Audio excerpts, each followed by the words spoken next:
good level Yes. of driving, and then we can race together for sure. I know. People that love competition don't do things half-assed, right? So we have to train before. I totally understand. Yes. But where can people reach you? People can reach me on Instagram, Facebook, these two, in fact. Say again? On Instagram? Instagram. Oh, what's your name there? Bozokata. Okay. Yeah. B-O... Bocokata. That's easy. The guys at home and here on site will find you. And there you will also obviously communicate your Twitch link then when it's time. Yes. Because you are starting a streamer career as well. I'm planning to, yes. Yeah, that's amazing. I really like that. Kata, thank you so much. So looking on the GT500 race, which will be coming up soon. Are you excited for the race to watch? Yes, I hope I can get free again. Come and watch, because from our booth we cannot see until here, sadly. Okay. But yeah, yesterday I was also coming by to watch. There was a Hungarian driver for who I was cheering for. Yeah, how did he do yesterday? I think he finished 7th. I couldn't stay until the end. Vince Shadam is his name. Yeah, but it's nice to see that there's a Hungarian guy. I was not even knowing that he will be here, so I was really happy to meet him here. I can imagine. I mean, always like meeting people from your own country, of course, in such different surrounding is always nice. I'm from Turkey, so my parents are from Turkey, so I have the same. So, and I mean, and then pretty much that's it. We do have the GT500 race left, and besides that, it's almost time to say bye, and it makes me really sad. How about you? Thank you very much for having me here. But pleasure. I mean, did you have time to walk through the booth? Yes. Did you see the D-Box presentation? Did you manage to get into the cinema? Oh no, not yet. Yeah, we have to do that. Yeah, we have to do that at some point. But going over the booth, did you have time besides your work to have a look through the expo? Yeah, I can have some time off. No. I mean, did you have time to look at the exhibitioners? So which one of them did you like most besides your own booth, obviously? I was at D-Box because one sim of us is also present in there. Yeah, and I was just walking around. I don't know in which booth, but there was a simulator for children, like 3-4-year-old children. It's a thing like this. It was so sweet. A little child was driving it, and I was just over the moon. It was so cute. Yes, I mean, it's a perfect thing, right? Like when you're driving and you have to take care of your child, just put it in a sim next to you and you'll have a blast for the next hour. It's perfect. But of course, children should be careful with screen time, obviously. But yes, now we're at the end of our segment, Kata. The race is almost ready to begin, so that's why I now have to say goodbye to you, which makes me really sad. But we'll talk in the future, of course. Thank you so much for taking your time. Thank you, Melly. To be here on stage. And guys, we're headed into a short commercial break, and then Radio Show Limited will take it over from here for you guys to bring you the GT500 race. And well, we will see each other later on, so take care. Do not run too far away. Just grab fresh snacks and a new drink, and then you're good to go. And then we'll be back. Well, Radio Show Limited will be back with the GT500.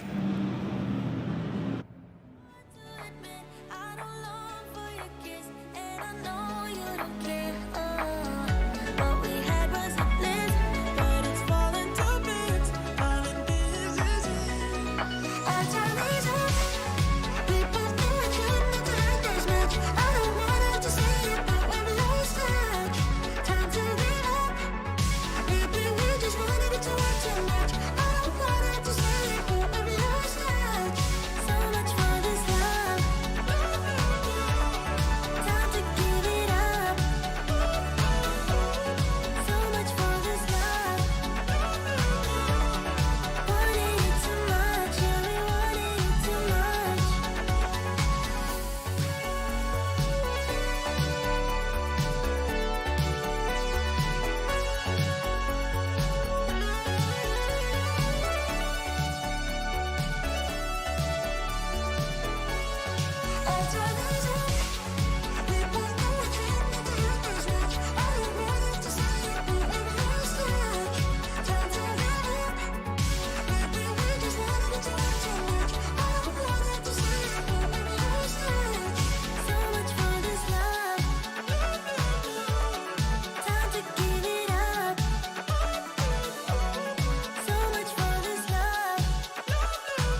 If you stop, everyone else is going to catch up. So no, it's never like that. It's always a challenge.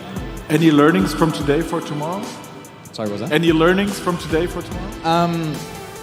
Yeah, I guess the difference in fuel from that full course yellow. I think something that we weren't really expecting. The drawing awards and make sure we're prepared for that a little bit better tomorrow. But otherwise, to be honest, we've prepared in terms of a long run.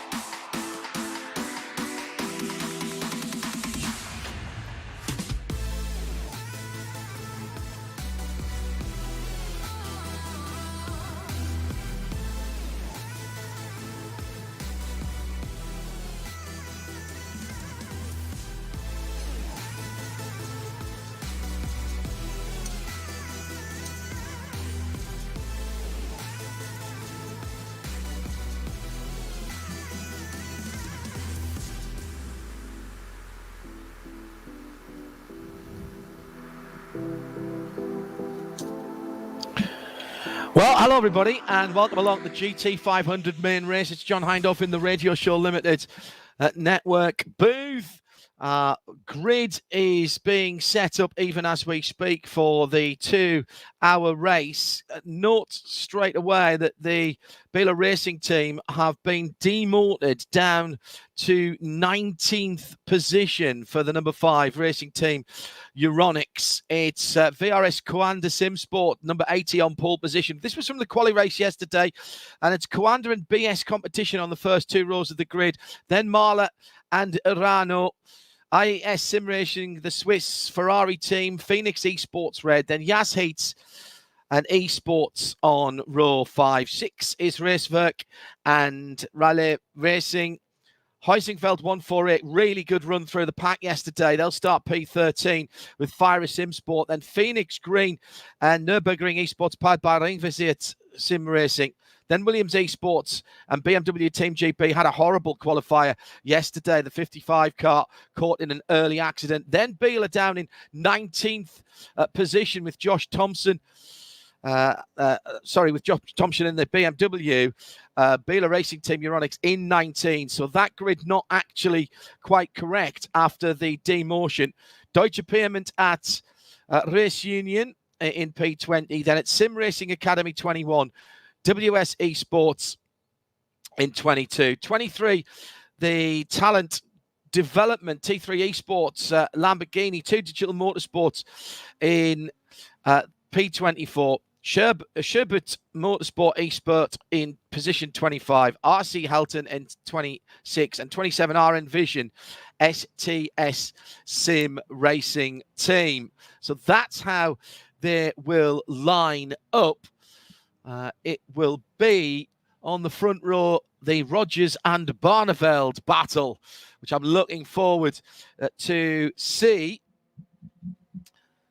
So let's take a look at what we've got coming for you in the next 2 hours or thereabouts. 56 laps or 120 minutes.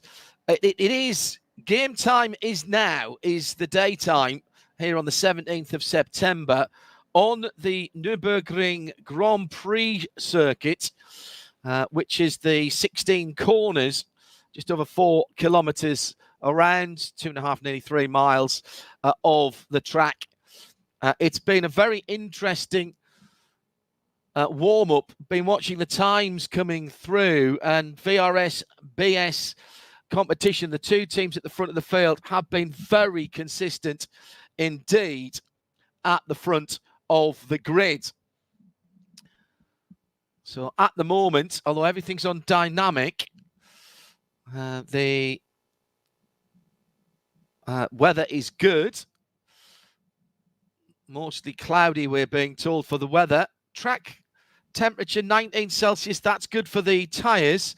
35% humidity, 18 degrees in the air, 5 kilometres around this version of the track, which is just over 3 miles. My apologies, I shortened it up a little bit, but that's because I cheat and I know shortcuts.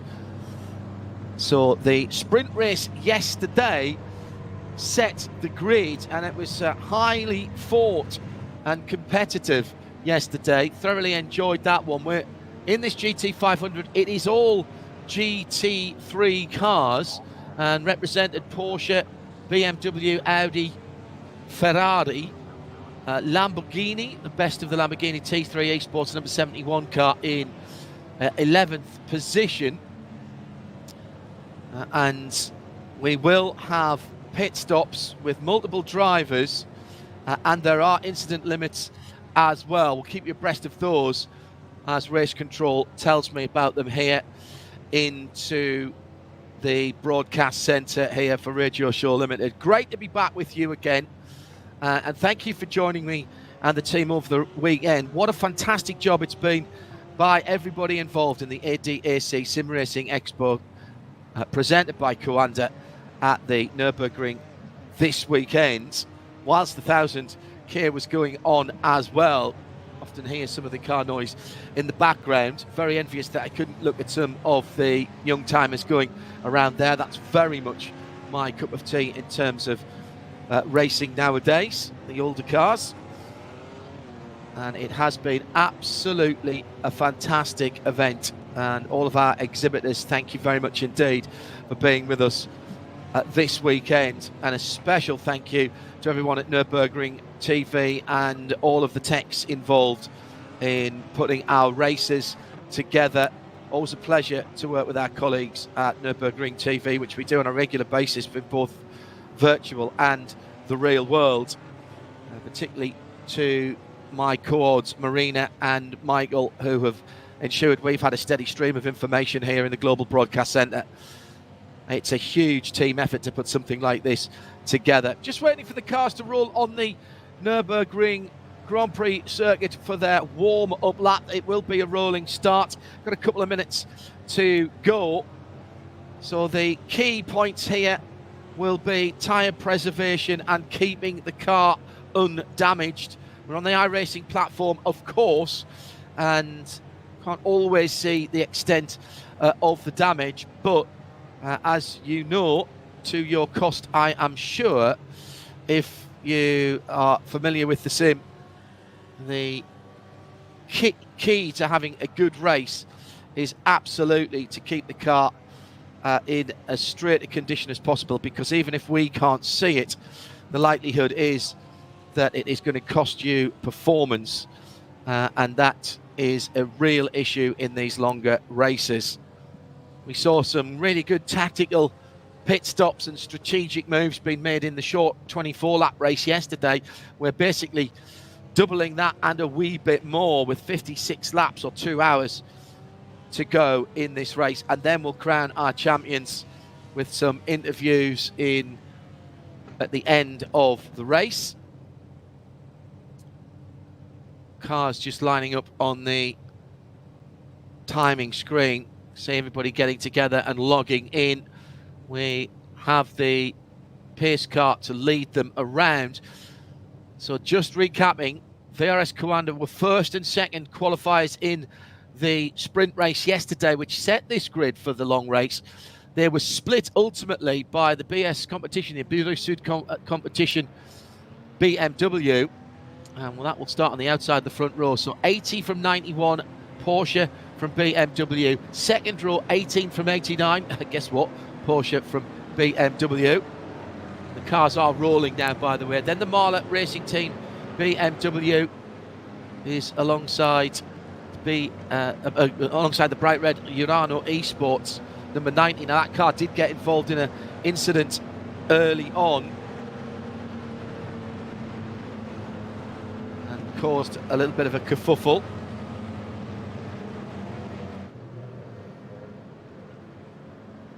So just waiting for the cars to roll. In fact, there they are, coming across the start line now. Behind the safety car, which is the Porsche right at the front. So the Coanda cars are the blue and orange machines. Two Bureau Sud cars. Guess what? The blue one's got the blue trim on the left-hand side. The red one has the red trim on the outside. Just a little bit overcast here.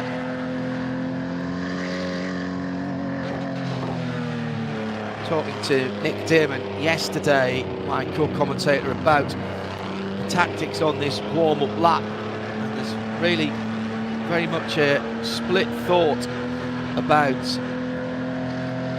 what is the right thing to do. That overcast is really going to affect the track temperature, and that will have an effect. Up at the top right-hand side of the windscreens, the position of the cars, so keep an eye on that as we go through the race. VRS Coanda Porsches resplendent in their very distinctive livery, and there's the pole sitting car. Just waiting for the confirmation of the starting drivers here.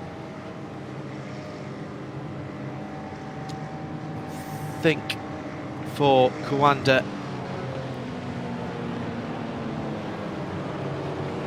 well, we won't guess at the moment. I'll wait until we get the nod. Some big names out there. You will certainly recognise Sami Mäki-Trogans with Josh Thompson. She will talk about those guys later on. Sami Mäki, who's been doing some real world driving as well. At the front, VRS Coanda Sim Sport with the inside line of the first corner, positions 1 and 3. Got to wonder to yourself, haven't you, if there has been a wee bit of team tactics discussed there, and whether it might be two Porsches, if they can, get side by side for this ADAC GT500 feature race. 2 hours, pit stops to come. Down to the far end of the circuit, now starting to climb up, dropping down towards Avram, the Avram Bogen, and then so out of, well, it's been called a number of things down through the years. The Bilstein curve in the background through to the Vidal chicane and the Coca-Cola curve to finish the lap. Beautiful. Race director will be happy about this. It will be 56 laps to go when we go green. Fabulous sight with the headlights all on the GT3 cars for this GT500 ADAC feature race as part of the ADAC 2021 SimRacing Expo at the Nürburgring, presented by Coanda.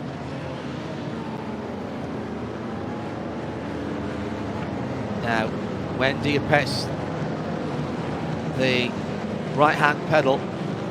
Two Coanda cars on driver's right, nearest the pit wall. Watch the Marla car in behind as well. That's the green and white number 36 BMW. 1 or 2 out of line there, sitting slightly further back. That was the Yaz Heat car, the BMW.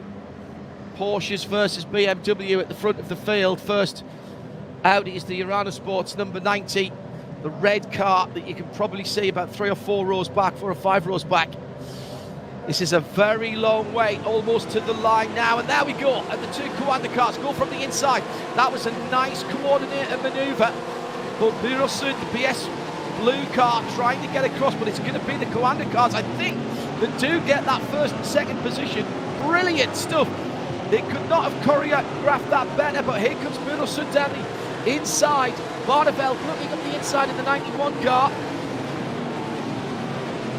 Through to turns 4 and 5. Immediately starting to drop downhill. Here comes the number 71. That's the one of 2 Lamborghinis, the T3 Esports. That's the Ackerman, or the Ackerman driven car. The number 71 car trying to make a few places further back down the field, and off in a big way, and the cones have been scattered as well at the top of the hill. And who's that dropping all the way to the back? I think it was one of the Ferraris that was involved in that. And the Biela Racing Team Euronics car, which had a 8th place grid penalty and was right mired in the middle of the pack there. And that was the car that was spinning off, but I'm sure there was a Ferrari involved in that as well. And there's more contact going up the hill towards the Schumacher S's. I think I saw someone spear off to the right-hand side. Yes, I did. That was the 12th position car. See that? There's all kinds of damage further back. The 33 in trouble as well further back down the field. So there's been contact in the pack. You could almost guess that that was going to happen.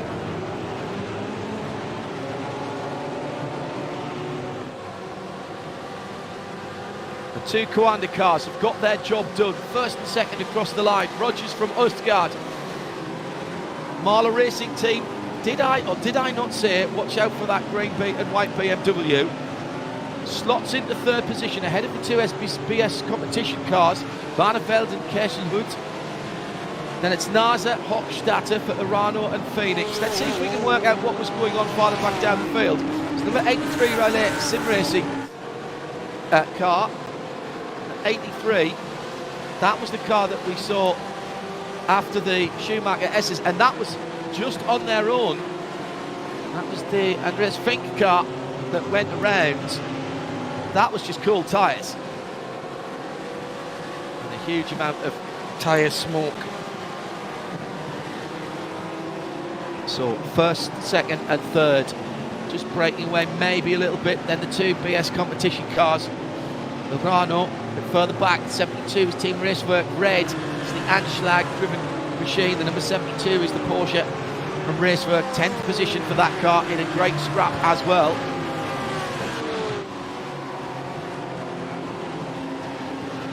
See the variety at the front of the field.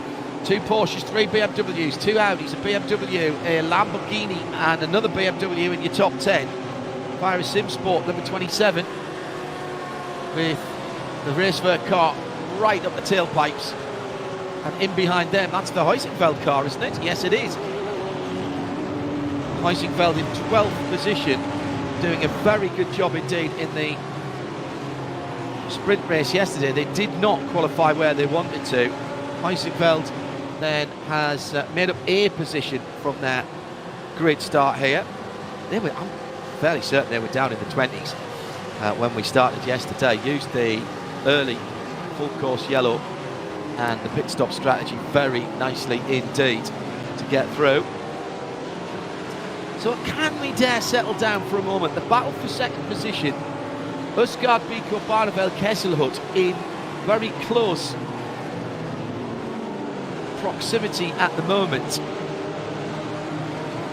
to Bureau Sud zebra stripe cars, blue from red, and you'll see that the stripes over the centre of the car and the stripes themselves follow that. Now, problem for the Swiss IES SimRacing Ferrari, just a little touch with one of the Porsches, and that's dropped them way back down, and that I think will be some damage as well.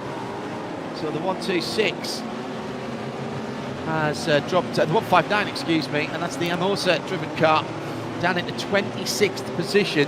SimRacing Academy Porsche sitting in 27th behind them, and still the Bela Racing Team trying to recover as well from that penalty that put them down the grid by 8 positions, and then that early incident at turn 4 on the, it was turn 5 and 6, wasn't it, the first lap around. Now let's see how the Phoenix guys are doing, sitting in 14th position at the moment. The eSports Green number 15 car with BMW Team GB behind them. They're on a real recovery drive after yesterday's disaster at turn 1, lap 1. The car was badly damaged. They tried to pull up through the field, but they are now in 15th position. Very striking livery from BMW Team GB with the Union flag emblazoned on the rearward part of the car. This point of the sim and this race, really just got to get yourself into the groove. You're not going to win the race here, but you can easily lose it. Down the inside, wheel of that car, I think. Yes, it is. BMW. So heads down the inside and makes the position and immediately clears off, and followed through by the Deutsche Payment by Race Union car, Fabian Bourdin in the 87. So Josh Thompson paired with Sami Matti-Trogen for the BMW GP team, and Josh then making the pass.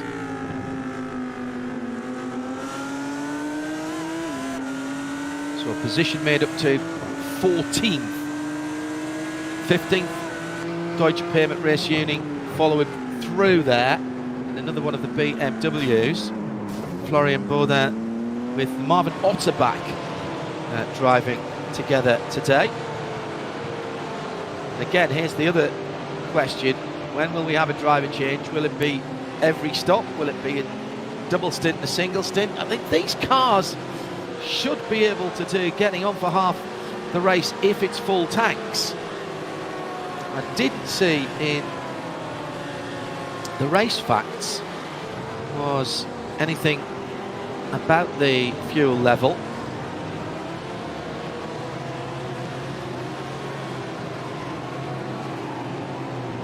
So now settling in. Nice to see it. Front of the field. What's the lap times like? 55s at the front of the field in clear air by the two VRS Commander Sim Sports cars. Tommy Ostgaard in second position has dropped about a second away from his teammate, maybe a little bit more.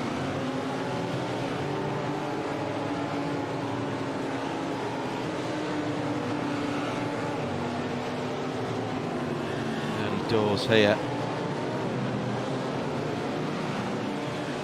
Fuel limited to 80%, I'm being told. Okay, that's interesting. Thank you, Marina, for passing that through. So that will have an effect, obviously, on the tactics. We see that WeatherTech Raceway Laguna Seca for IMSA last weekend, calling the main race there on the Sunday afternoon into the evening California time, and that is a circuit where actually the tyre life is more important than how much fuel you've got in your tank, and that is really what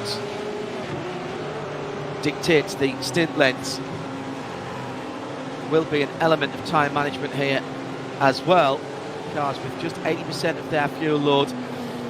11th and 12th having a battle at the moment. Heusingfeld, the 148 in 11th position. Listed as Hartenberg driving the Heusingfeld car.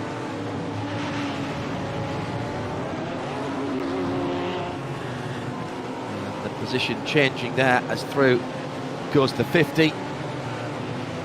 Williams Esports, next time in that number 50 car, sharing that with Moreno Starica.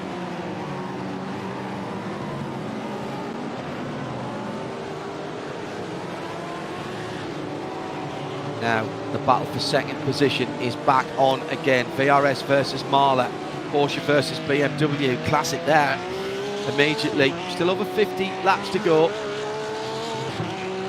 Flat 6 Porsche barking that almost 4.2 litre engine.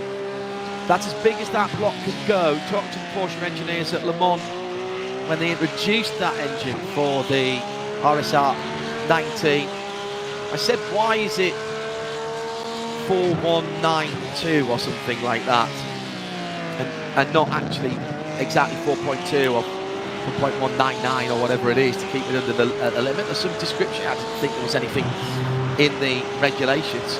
He said to me, that is absolutely the biggest we can make the cylinder bores. It will not go any further, certainly not reliably anyway. And I looked at him and went, no, not 1 cubic centimetre more. That's where it needs to be. The biggest flat 6 that they have ever produced. Normally aspirated, of course. Porsche and Audi preferring for their GT3 race cars to stay away from forced induction, turbocharging or supercharging. Let's go back to Phoenix Racing Esports Red, which confusingly is the dark red with the highlighter yellow on it. And that is the battle for 7th position, with the Yas Heat car sitting in behind with that rather fetching teal blue. Fabian Hochstadter, who's driving the Esport Racing Red car at the moment. About 8 seconds away from the leaders, but he's rather busy. The Yas Heat machine behind him.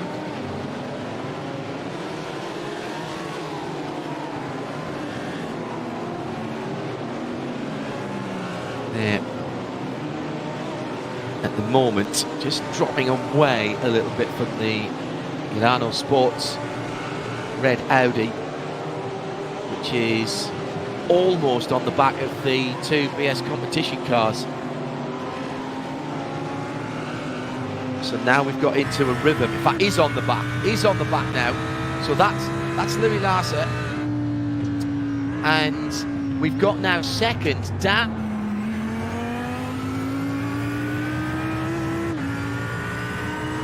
The RS train now. We don't have the RS, of course, but all in a slipstream train. Up with the Schumacher S, and nice and smoothly through it. Really notice how balanced these cars are. Can use a little bit of the curbs now to the Bilstein corner at the top of the hill. That V10 engine humming away gently in the background, if only. Magnificent. Down through the gearbox for the Vidal chicane. Using the tighter version. There is a slightly more open version that we have been using in some of our events as well. So this is P2 all the way down to 6th. And Tommy Ostergaard then leads them across the line in this battle. His teammate now 4 seconds up the road. So the 2 Coanda cars doing nicely. Thank you very much indeed. Now, see how difficult it is to pass here.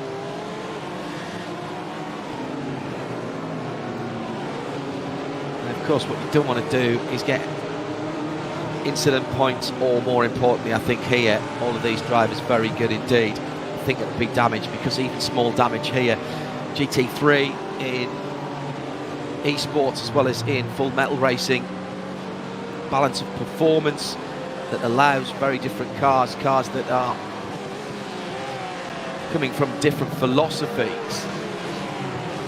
Porsche versus BMW versus Lamborghini versus Audi. Allows them to race together.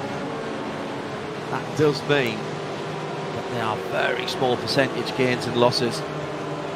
Put a wheel off the track, slow down, get tyre issues, wrong setup, or a couple of clicks the wrong way, one way or the other. You can really feel the difference, particularly when the drivers are at this level. You just don't see them making mistakes, particularly when the tyres are up to temperature and pressure.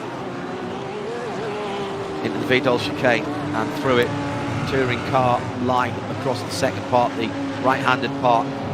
The right-hand tyres way over the curb and onto the grid section behind. Oh, now just seeing that there's been no issues. That's Phoenix Red that's had a problem.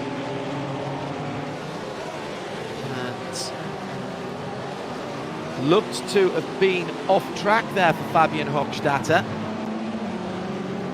Just under 6,000 I rating for Fabian. That looked to be a wee mistake, and he's dropped down to 10th position. The question was, did he jump or was he pushed further up the field? In fact, a couple of cars ahead. Ross Woodford the Yas Heat Pro driver. He's teamed up with Andre Martin. Those two at the moment with that number 8 car sitting in 7th position. Should be Fire Sim Sport behind them.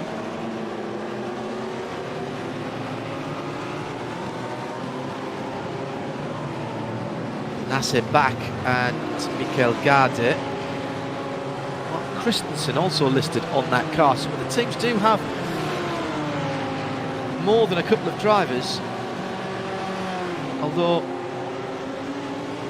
I do wonder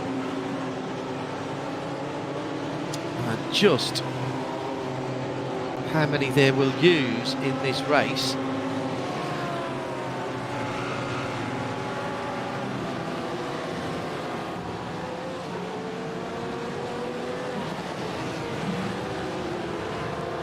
At the front of the field, the gap remains relatively static. Number 80 is the Porsche, Josh Rogers.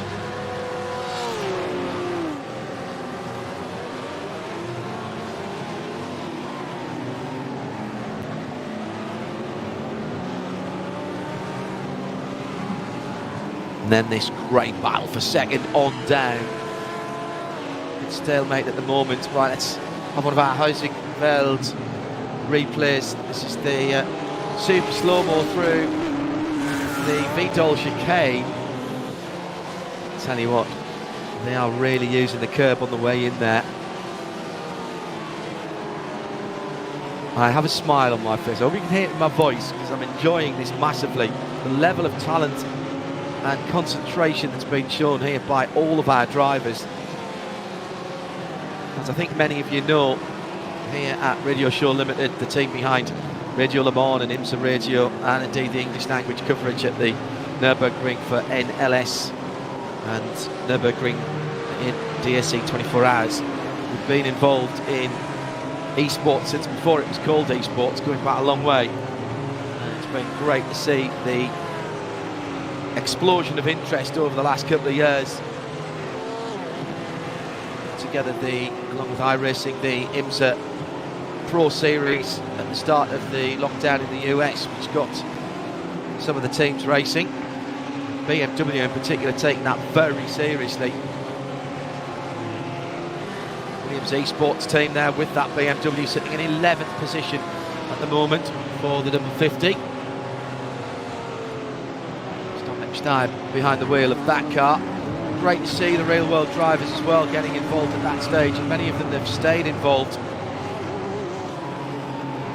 Chill Blast BenQ sponsored car in that faded, that white and faded into blue livery. It's been a real pleasure being involved, including in the first series of the DNLS as well. Seeing just the momentum that esports has picked up. We're not going anywhere. We'll continue our commitment. The Radio Show Limited network of channels, our esports programme, the Simcast every Thursday at 8 o'clock UK on RS1. And a special show this week as well, following Midweek Motorsport on Wednesday at 10 o'clock UK. Matt Hunter and the team will be previewing the new Le Mans Virtual Series World Championship effectively. And they'll be talking about that on Wednesday. So our commitment to esports on all kinds of platforms continues. As Nick was saying yesterday, he was part of the team that covered World's Fastest Gamer. We were involved right at the very start in Nissan GT Academy as well. Force World Championship as well as some of the VCO World Tour Blue Ribbon events. Looking after the broadcast for the top splits there, it's been thoroughly enjoyable. And I and the rest of the team, we marvel at the kind of skills. Good to see some of them being transferred to the real world as well, and not just from the drivers. Peter Mackay, well known in esports commentary, has jumped over into the real world. It was with us in our Full Metal Le Mans coverage this year, and has done 1 or 2 other broadcasts for us, and rapidly becoming an important member of our Radio Show Limited team. Proof of proof were needed that the transferable skills that everybody has in the esports motor racing world could go one way or the other. As of course we've had to learn some new terminology. Nick Damon has had to explain to me all about netcode. But it has been a brilliant last couple of seasons, and delighted to say that the momentum is continuing with these race series and the great events such as we've had this weekend. A variety of cars as well. GT3s here in the ADAC GT500. Decent lead now, getting on for 4.5, nearly 5 seconds. It's been a brilliant drive by Tommy Osgaard so far in second.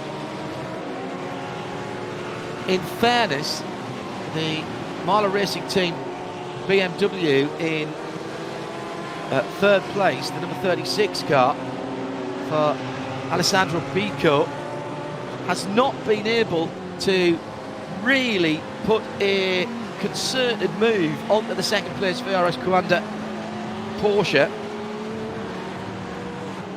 91 in third is the first of the 2 Bureau Sud cars. That at the moment, well, we've got 4 drivers I think against that. Elias Sepanen, Nathan Lewis, Naz Kosh to come potentially there. It's Ryan Barneveld who for the moment at least is behind the wheel of that car. I'm very, very impressed at the consistency of line, braking point and pace of that second position Porsche for Tommy Osgaard. He's been under pressure.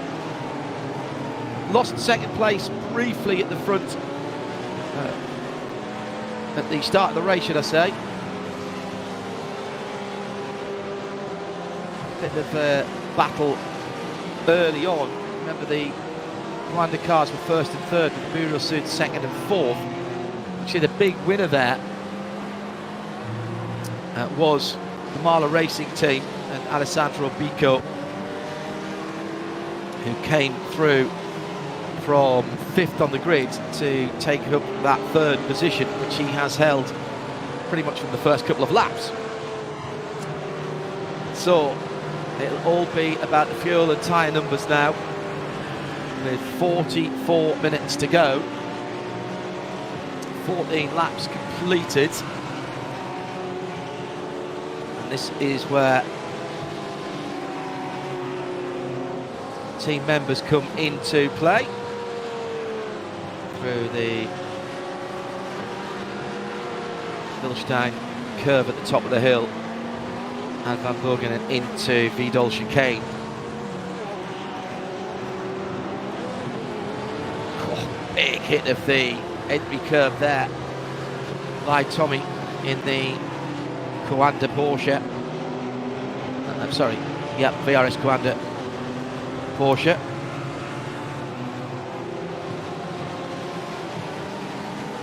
But holds on to his position. His teammates already turning into the first corner down the hill to what is properly called the Yokohama S, but everybody calls the Hout-Hook Mercedes Arena now. Turns 2, 3 and 4.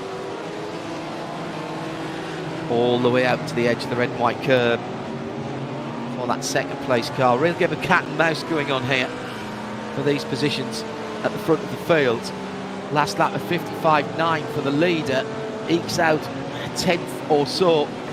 Next 4 or 5 cars all running in the 56 zeros or the 56 ones down to the Urana Esports number 90 machine. That's the red Audi. Again, 4 drivers there: Alexander Voss, Felix Krenbach, Julian Kesselhut, all named in that car.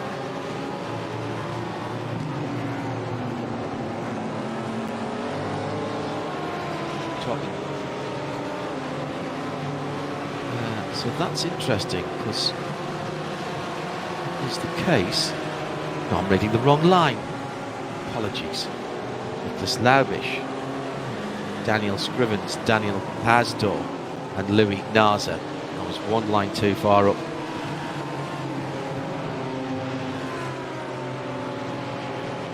Even as I was saying that, I didn't believe myself. Track back a little bit through the field.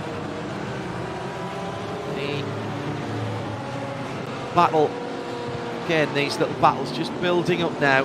Huizingveld having been up just to the outskirts of the top 10, now in 13th position. So go back to the start. Great start by the Josh Rogers in the pole sitting car, and almost his teammate sliding through in the second there. And it looked like the BS Competition Blue, Ryan Barnveld, was going to get through closest to the camera. Just look at the background there, the Marla number 36 car, Alessandro Bico, just following down the pit wall side into the first corner of the first lap. Fantastic shot of the whole field coming down that tricky downhill brake. Anytime you're going downhill, it's tricky. Easy to lock up the right-hand front tyre there as well. As the road falls away, the closer you get to the apex, the more it falls away actually. You can see people not getting right to the curb. So back to that battle now for Huizingveld in 13th. The Hartenberg and Fabian Borden battle. Deutsche Payment at Race Union is the BMW 87 with the red front clip on that, mostly white and black car. They're heading down the hill. Now on the recovery drive, the Phoenix Racing red number 10 car. Car with the spin earlier on.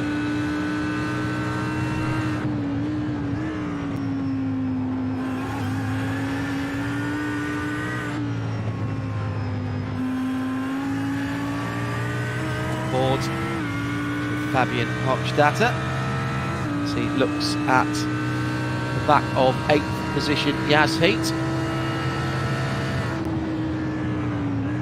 Yas Heat with Woodford behind the wheel of that car.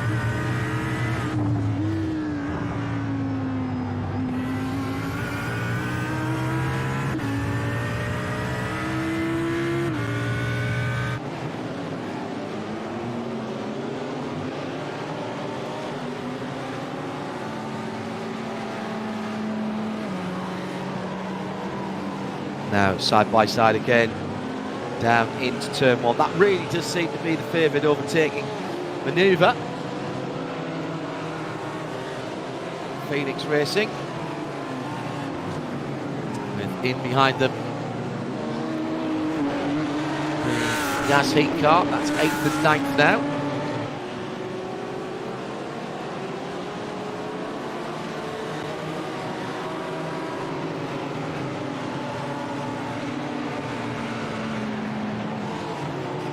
Ross Woodford. Sorry, I called him Ryan earlier on. I don't know where I got that from.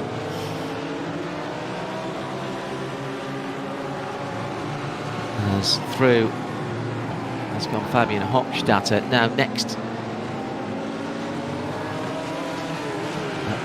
target up the road is the number 27 5-6 Sport car, rather sitting on its own at the moment in 7th position for the number 27.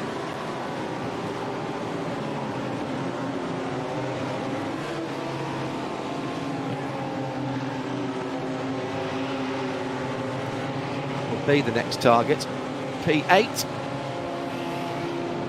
Still that 5-car train, and in there the T3 Esports Lamborghini in that wonderful urban camouflage colours. Moment it seems the car on the move in that wee train though is Dominic Stein in the Williams eSport number 50. Meantime, at the back of that train, here comes the BMW number 55. It's the Josh Thompson driven BMW Team GB car. Got a draft on the front straight. Will pull out to the left hand side. Halfway there, 3/4 of the way there, and through into the first corner. Now has to do the little bit of the block pass and just trail the break through the middle of the corner there. So A, he didn't run too wide, and B, he didn't give Oliver Ackerman the opportunity to go back through in the 71 car. So the BMW gets ahead of the Lamborghini. Sven Domke and Jens Fiedler to get in that car. Check through one or two of the other cars that we perhaps haven't seen too much of. Our Envision STS SimRacing team didn't have a great start. The 33 car was way down early on, but now up to 15th position and only half a minute, you know, behind the leader. Sounds too bad. Vasilios Velasiotis is going to get in that car once Jan Marszalowski, who is driving it at the moment, has had his fill. WRC 5 and 6 finalist. Good all-round and versatile driver, likes the endurance races clearly.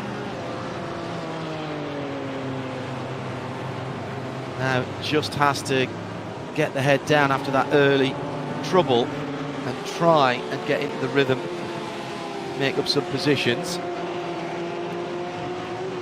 Further back, 18th and 19th.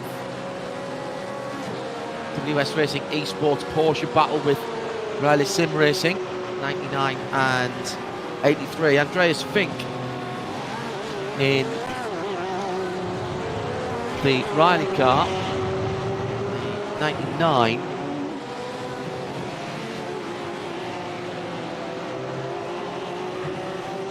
Just sitting in behind for the moment, at least.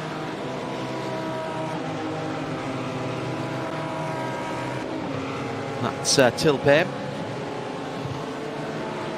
Very evenly matched, two similar cars. We got coming up to 20 laps now completed, so still 39 to go.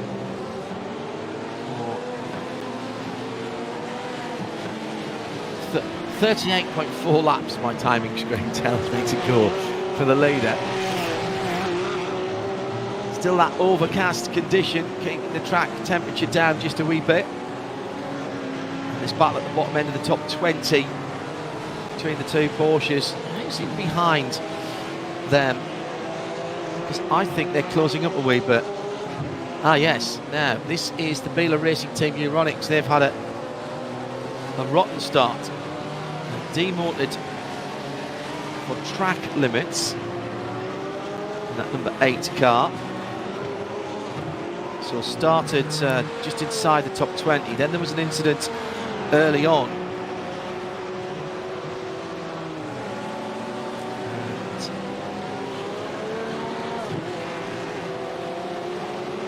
That Biela Racing number 5 with some work to do, I would say.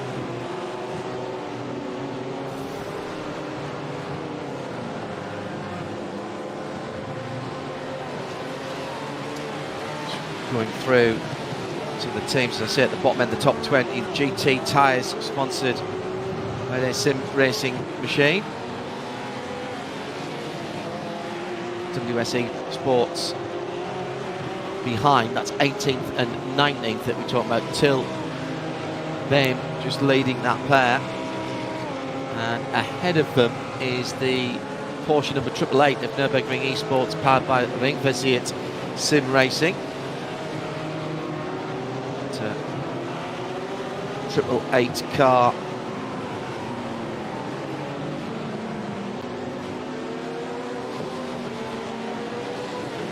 Sitting in 17th position.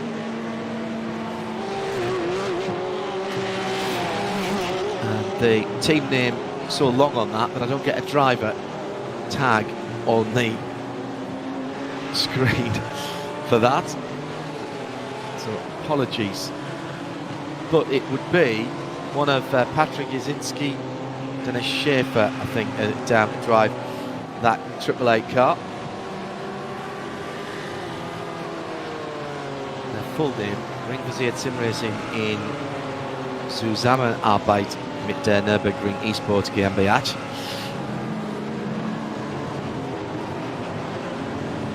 Try putting that onto the garage above your pit.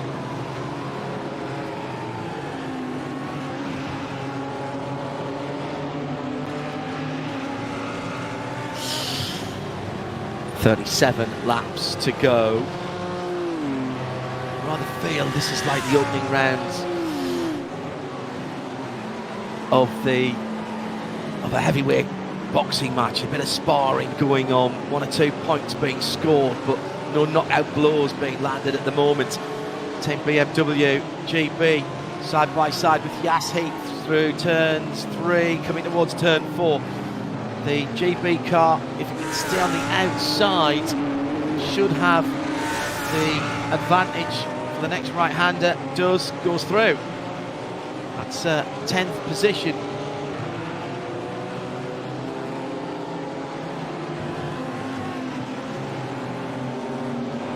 So now next target for the 55 team, Josh Thompson. Further down the road, he's just going through the Dunlop hairpin at the moment. Josh then looking at who? That's Phoenix, isn't it? No, it's Williams Esports. Dominic Stipe, what am I talking about? Dominic Stipe in the 50. It's another BMW that he is chasing down. Looks to be dragging the Yas Heat car with him. Hasn't been able to put any real estate between them since the pass was made. But they are definitely catching the Dominic Stipe driven Williams Esports number 50 in 9th. And it's Fabian Hochstadter for Phoenix in the Audi in 8th position, coming back through the field. The 2 leaders have just gone across the line, by the way. 5.5 seconds between the 2 VRS Commander SimSport Porsches. Tommy Ostergaard dropping a couple of tenths to his teammate last time around, and he still can't get much more than a second away from the Mahler Racing Team BMW, Alessandro Bico, in 3rd place in the 36. I get the feeling here that nobody's taking any undue chances, with still somewhere over an hour of racing and a pit stop to go. Tim Huizenveld in 13th at the moment.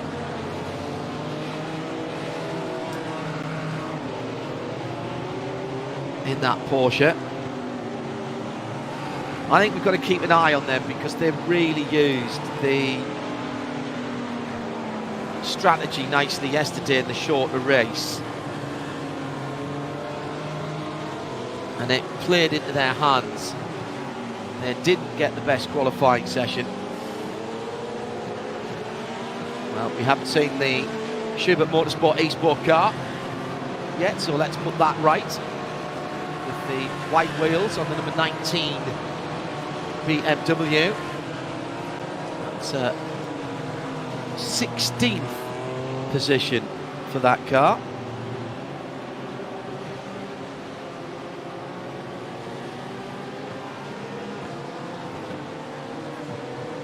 Sitting in elegant isolation at the moment for René Penquit.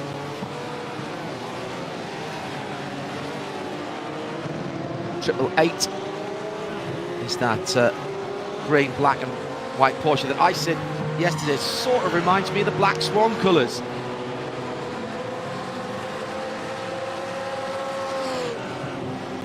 Haven't seen those racing for a little while. Although the team principal's back in Porsche Carrera Cup North America, presented by Visit Cayman Islands. Good to have him back after a nasty accident at, where was that? Bathurst, of course, wasn't it, when we had that fire? The Liqui Moly Bathurst 12 hours.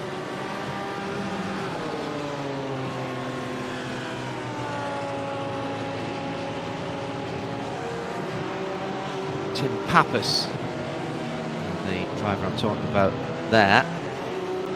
Tim inextricably linked with Porsche, and good to have him back in the new 992 Carrera Cup, which is Carrera Cup now in the States, having swapped to Michelin tyres and got the new Type 992. Can't wait, by the way, for the next motorsport offering on the 992 body shape from Weissach. The Cup car, exceptionally quick, almost as quick as these GT3 cars. Contacts at Porsche refusing to be led as to whether it will be the which version it will be of the 992 that we see next as a motorsport prospect. I suspect it will be the GT3 category car. I know all the Porsches have GT3 in their names somewhere. I suspect it will be that car. Mind you, they've been rather busy turning out over 100 Cup cars. Oh, spin! As we were watching the Bela Team Euronics number 5 car in the BMW, that's gone around, so the trials and tribulations of that number 5 continues. Now that was a very odd off, back end just spinning up and going around. Not entirely certain what all that was about.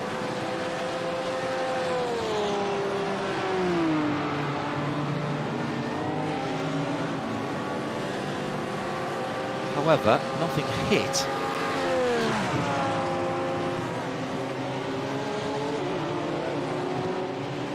Expecting to see Kita in that car actually. Kevin Volk-Flaglik, Fabian Hochstadter and Daniel Longerich listed against the number 5 car. However,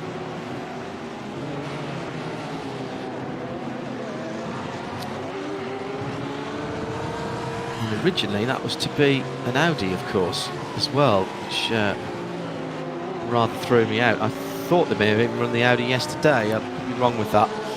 I was too busy enjoying that sprint race.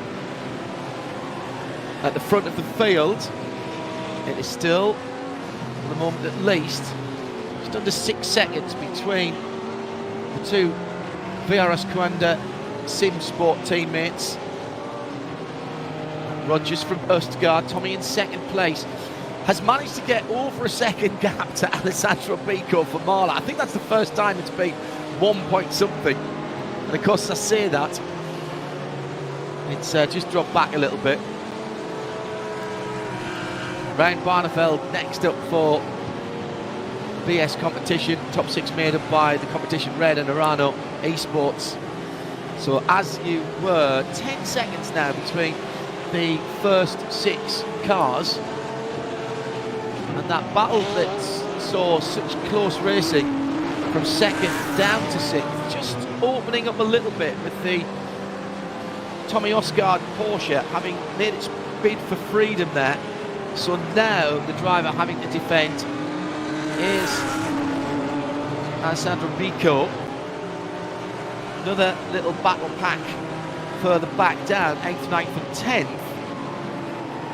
Here's the Phoenix Racing Esports red car, grey and yellow. I keep saying that to remind myself as much as anybody else, with Fabian Hochstadter behind the wheel. Then it's Dominic Stibe and BMW from the UK.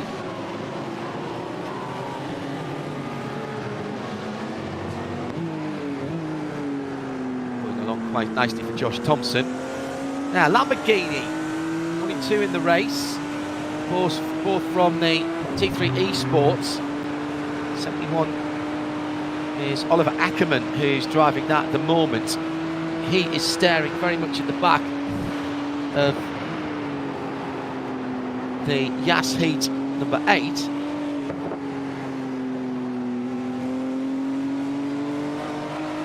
Ross Woodford.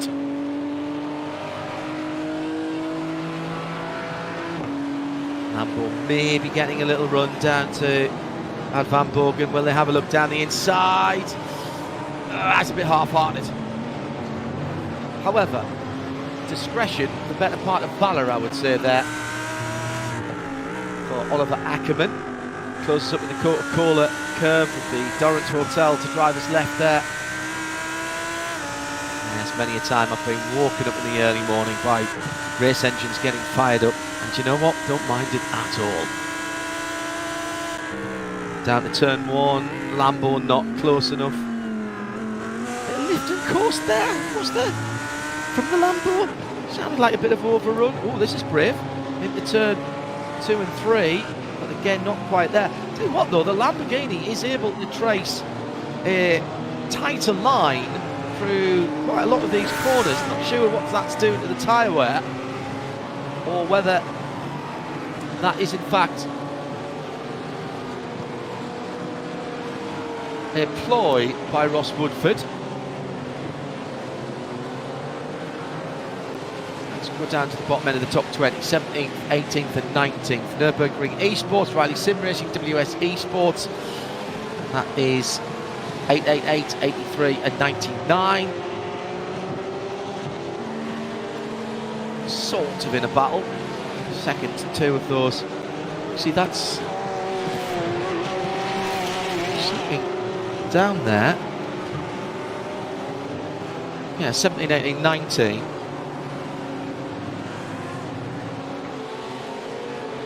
We might have lost somebody here. No.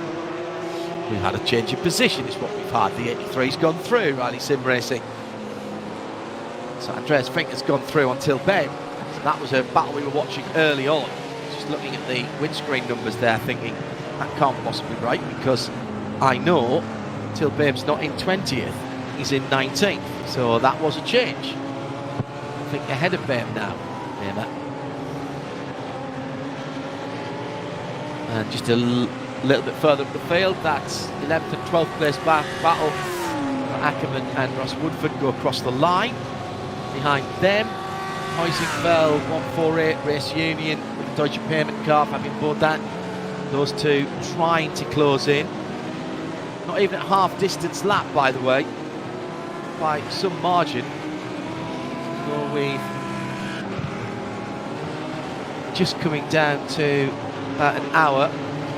Team Phoenix in the Audi, the grey and yellow car, side by side. The Chill Blast BMW from Williams, Dominic Stablen, with Hochstadter and Thompson sitting in behind there. Might be able to pick up the pieces of the BMW with the red, white and blue of the Union flag.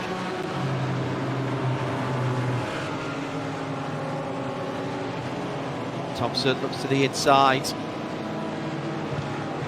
at the Dunlop curve, the hairpin at the bottom of the hill, lowest point of the track. Just of course the Südschleife disappear off into the countryside. Parts of that circuit still able to be walked on and cycled. Can't even imagine what the full track was like when they, on a couple of occasions, ran the North Loop and the South Loop together. Gesheimstrasse must have been an awesome event. The Grand Prix circuit, of course, home of the German Grand Prix in times past. Hasn't held it for a wee while, but always provides good racing on whatever version of it actually that anybody wants to use. We're using the long circuit all the way down to the Dunlop hairpin at the bottom of the hill and the slightly tighter version of the Vidal chicane, but there's a shorter circuit with another hairpin halfway down the hill. There's what Nick Damon was calling yesterday, I didn't really like this, the more relaxed final chicane, which is not so much of a braking point. bit of a breathe on the brake, downshifting straight through. We've got pit stops. Schubert Motorsport have come in from the middle teens and the esports powered by Ringversier SimRacing machine. So bottom end of the top 20, pit stops starting to happen now with 30 laps to go, 28 laps completed. So the number 19 into the pits first. That was the first one that I noticed for Schubert Racing. Rennie Penquit. So now keep our eyes on who else comes in. They're dropping down outside the top 20 with this pit stop. I do get the note of how long they are stationary for how long they are stationary, sorry. Let's put that in proper English. And now we have to see where they come back out again. Oh, BS competition in. Barnveld has brought the competition blue car in. Now that is one of the top runners, so that is by far the highest running car that's just pitted. So that leaves the two VRS cars, the Marler Racing Team, the competition red car from BS in the first four. Urano Sports goes up into fifth. So here's the pit stop. Now this is where we've got to start keeping our wits about us and work out who's been in, who hasn't been in, how long Barneveld's in the pit lane, and whether there's a driver change there as well. Ackerman in for T3 Esports, Virus Sim Sports in, Marshall Kowski in for RN Vision, the STS Sim Racing team. So pit stops starting in earnest now. Coming to half distance in laps. So how will BS competition, Eurosud team, how will they play this? Will it be the next lap for Kesselhout or will they stay out?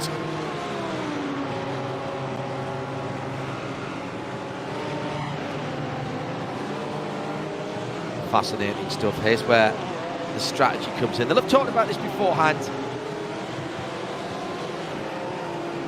Now, let's see who's back out. BS competition are back out. Barneveld's still listed as the driver there. Wait to get that confirmed. Spot on a minute in the lane with 36 seconds stopped. And the leader's in. The leaders, both the VRS cars are in to the pit lane.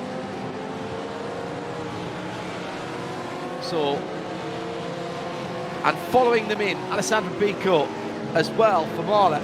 So top four now all in the pit lane. Does Dominic Stipe go through in the Williams Esports BMW? No, in the pit lane. Phoenix in. Thompson in. This is it. This is the big dash for the pit lane with round about half of the race still to go. So not much strategy here, basically just dividing the race up into two halves. 80% fuel, of course.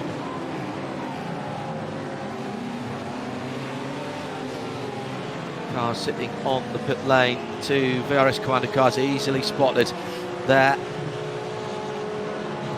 Fuel going in, tyres going on for pretty much everybody. Oh, that's a very quick stop. Quick stop indeed for the Beeler car.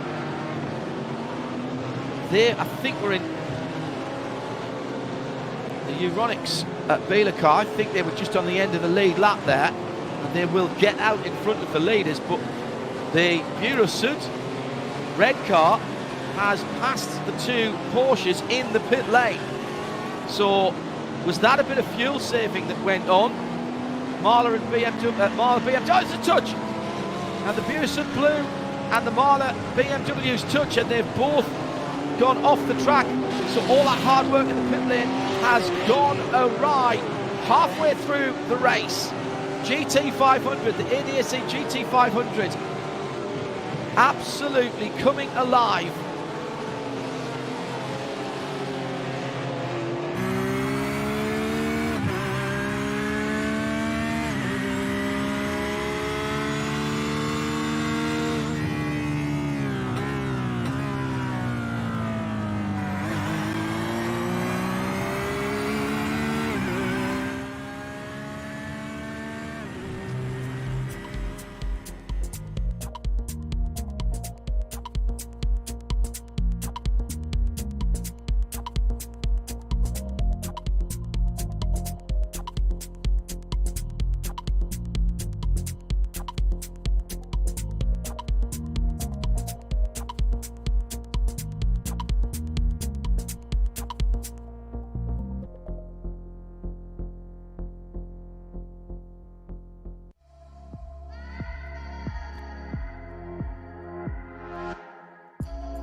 Virtual.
Well, if you were watching carefully, you missed none of the action there as we went side by side with now 25 laps to go, 46 minutes, whichever comes the quickest, and a really big strategic turnaround there, even accounting for the fact that we had a little bit of contact coming out the pit lane by the Mahler and BS competition, Yuri Sud BMWs.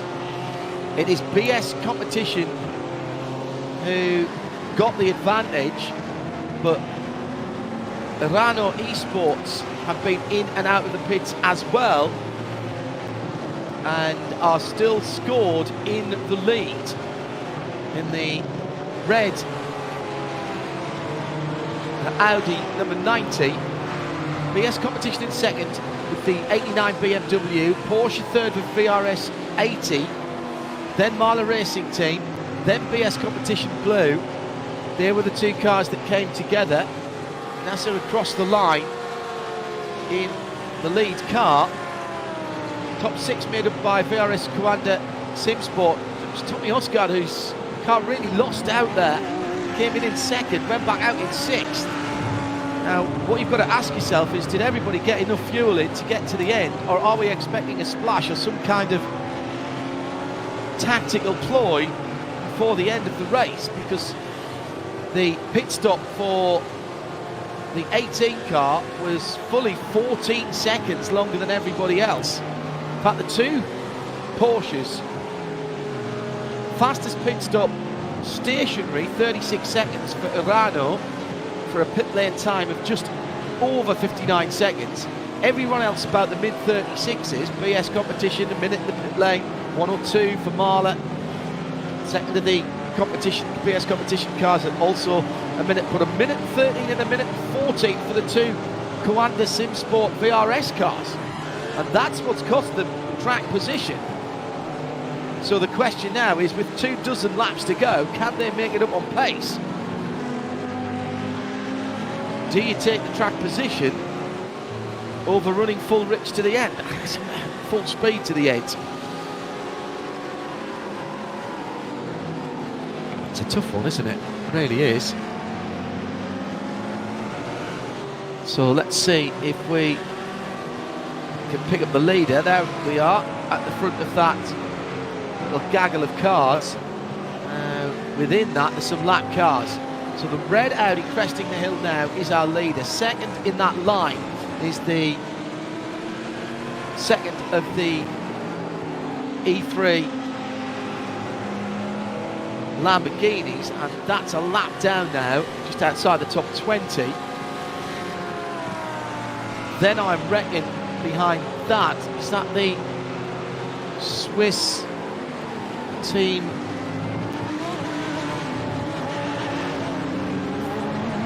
Yeah, it is. It's 159.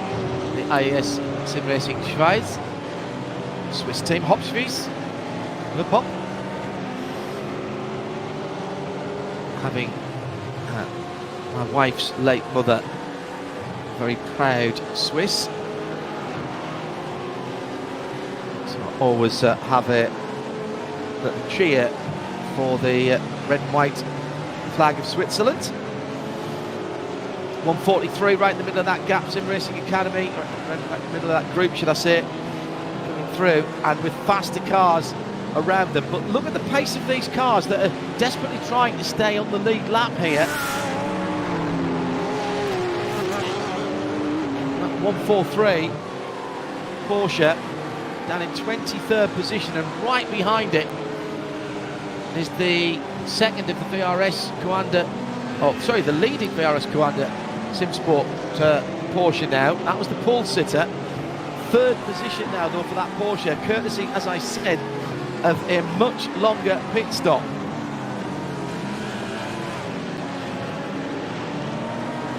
So number 80, red Audi leads. BRS competition red, that's the zebra stripe red car, 89 in second. Then the Porsche from VRS, then the green and white Marla BMW number 36, then the blue BS competition BMW, then the second of the Coanda Porsches in sixth, then Fireham SimSport, Williams Team GB ahead of Williams Esports now. So those two cars have swapped around as well, and they were on the track or in the pits. I have to say I did not see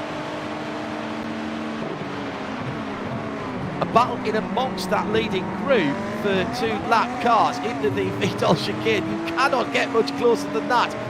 You could not have got a birthday card between those two there. The Ferrari and the Biela Racing Team Euronics BMW onto the front straight.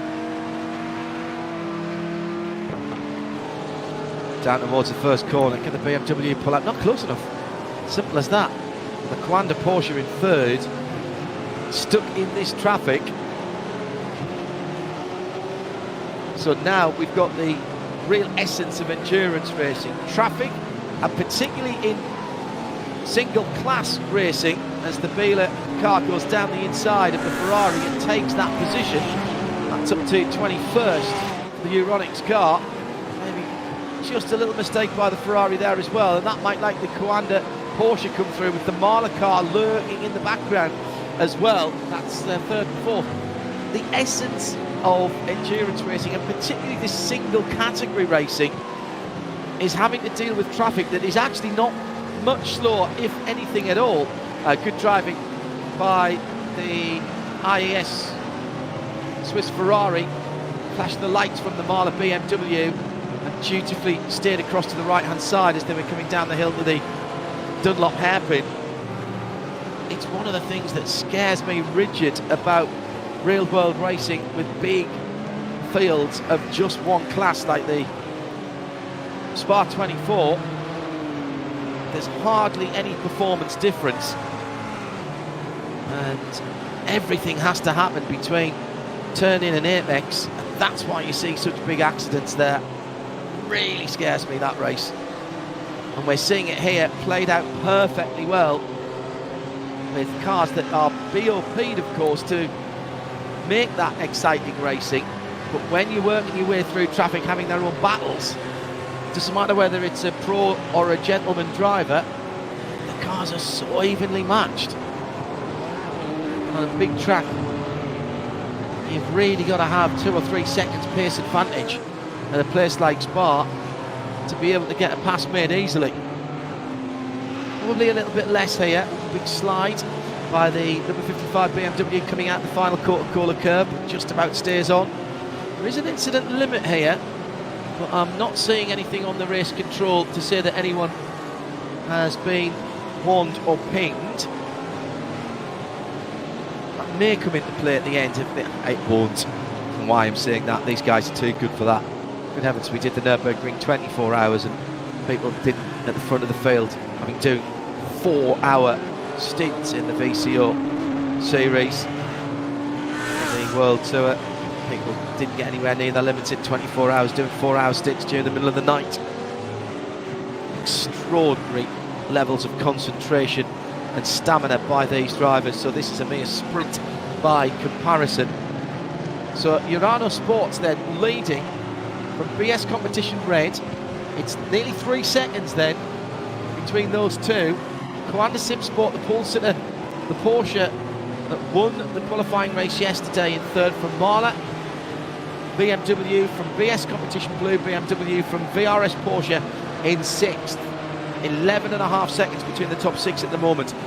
Further back, 8th position, 21 seconds away from the lead. This battle between the two BMWs, the Team GB car at the moment with the advantage. They're still listing their starting drivers there. So it's Dominic Steib chasing at the moment.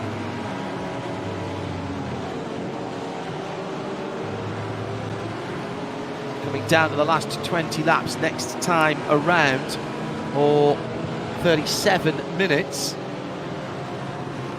This might go to minutes actually. At the pace we were possibly expecting.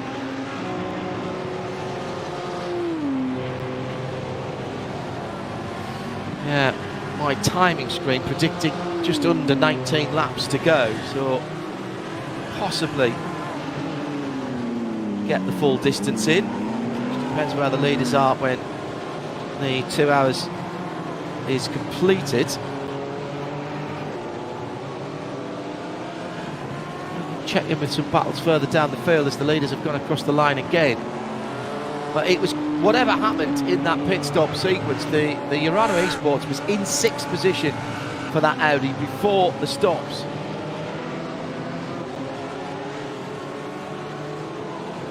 And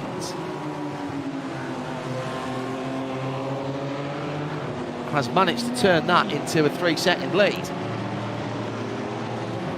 So strategy absolutely spot on. If you are just joining us, hello everybody, where have you been? As our leader stretches away for Urano Esports, the number 90, the fetching black and red Audi R8. New version of the car in the real world is out with the reverse swan neck and that rear wing moved closer to the rear window.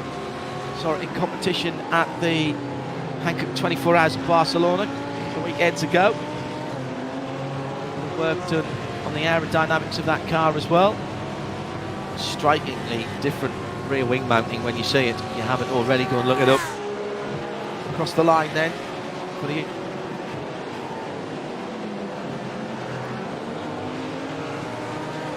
interesting weekend here at the Nürburgring for the 2021 ADAC Sim Sports Expo, presented by Kawana, and it's been a pleasure to be a part of it. Thoroughly enjoyed it here in the Global Broadcast Centre. Even when we haven't been talking about the races, we've been watching some of the competitions and the videos. I love the idea of trying to do a Rubik's Cube while Johannes Stuck is drifting a Porsche 992 Cabriolet around a handling circuit. That made me laugh a lot as someone who's done a wee bit of driving with cameras in the car. Always very easy to get distracted and get something very wrong. If you don't believe me as to how much fun we've had in the past, go and look up ZF race reporter Tom Christensen Sebring. Try and find the long version if you can. Alan McNish dared me to see if I could make Tom Christensen, the man who has won Le Mans more time than anyone else, feel uncomfortable in an Audi. And he told me exactly how to do it. Induce understeer, Heidi, he says. Christensen hates other people driving, hates understeer. It's a few years ago now, but if you look that up, take 10 minutes out your day when we're finished here, get yourself a cup of coffee or something stronger, get the popcorn in. It was quite a lot of fun. Across the line again for the leader. That is the gap between first and second, the BS competition red. Curb cam at the Vidal chicane. The Vita in the background. Our usual home, and we're at the Nürburgring. The second to top floor of that, what used to be called the Jaguar Lounge. Sit out the back of that, set my studio in there. Courtesy of our partners at Aston Martin. So 5th and 6th now. The number 18 VRS Commander Porsche in 6th position, right on the tailpipes at the moment of BS Competition Blue. They had a much better pit stop than 5th actually, but with a bit of side-by-side action with the Marla Racing team, who were just in front of them, Alessandro Bico. It dropped them rather back into the clutches, but 14 seconds longer in the pits for the two Porsches really has given them a massive disadvantage.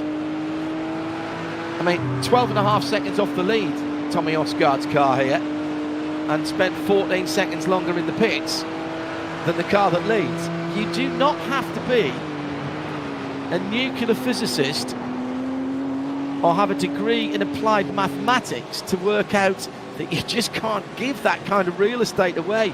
You're scrapping for 0.5 of a second here and there on the track and give 13 seconds away in the pits. Can't do it. So what was the reason for that in the pit lane for the two Porsches?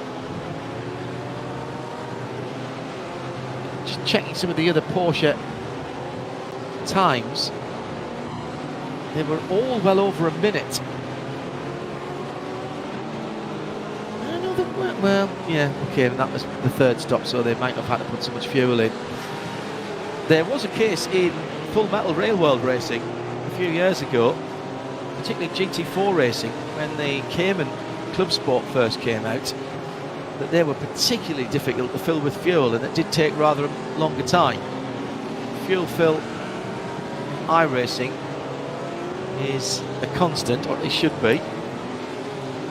Of course, we have in Full Metal Racing here at the Nürburgring, the pumps on the pit lane are pistol grip action pumps that you would find at your local service station or maybe a supermarket petrol station, and so there are minimum stop times to try and even out the flow, because as good as everybody is here at the Nürburgring, there's no way you're going to get all those pumps down pit lane to pump exactly the same fuel flow.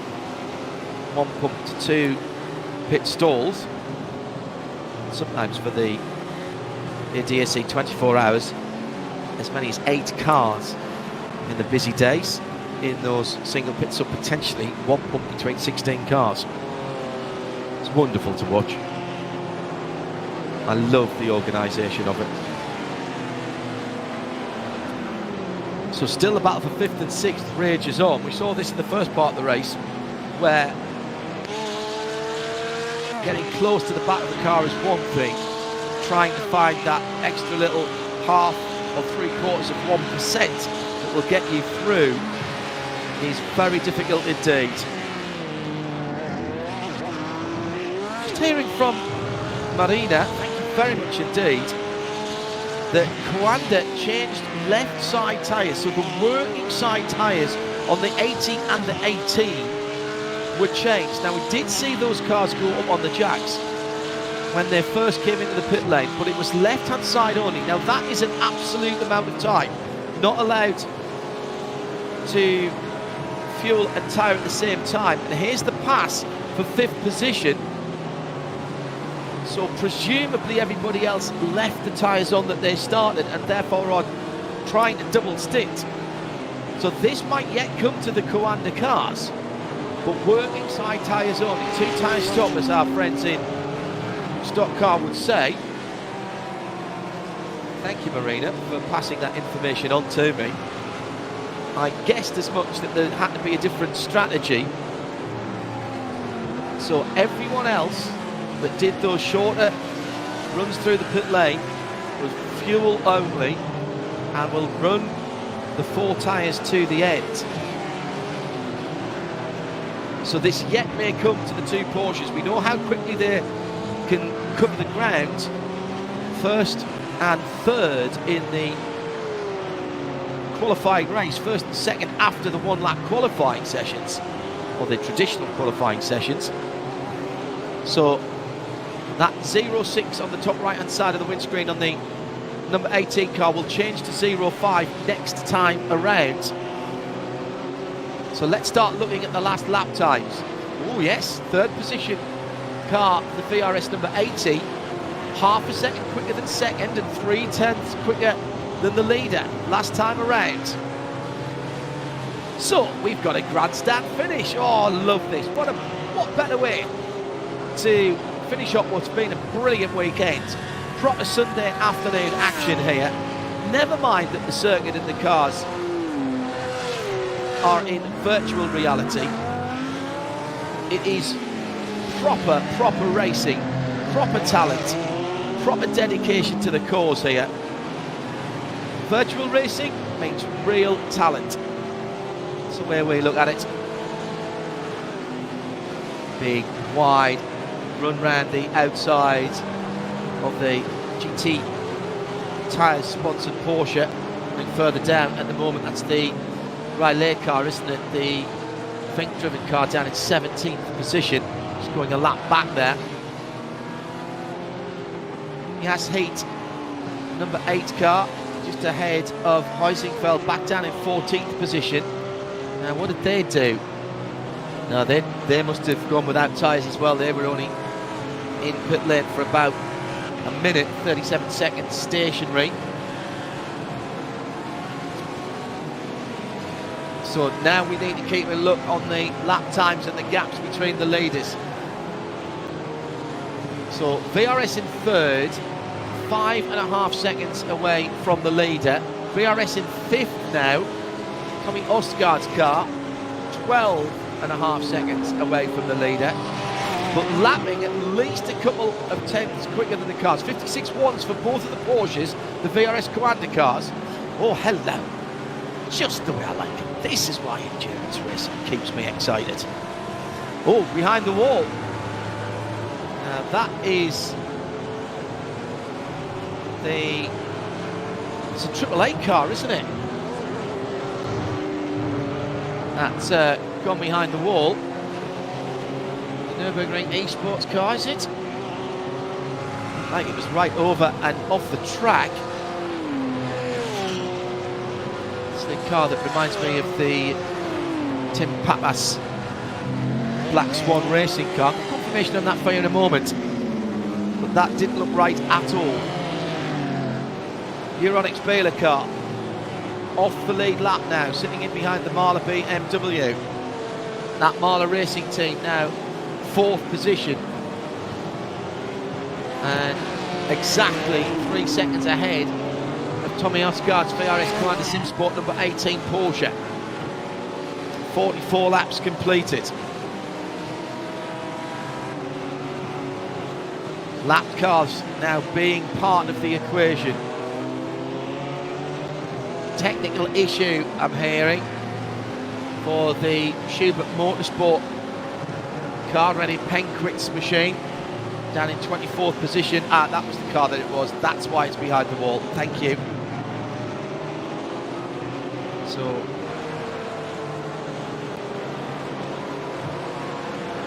see that one back on the track. 14 to go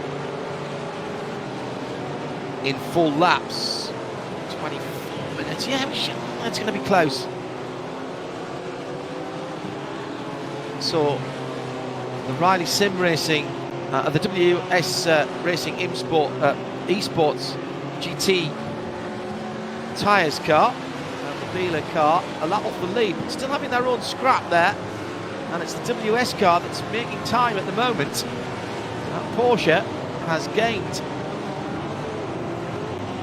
Now, here's another question, of course. Some of these cars that were off the lead lap, did they take tyres at their pit stops?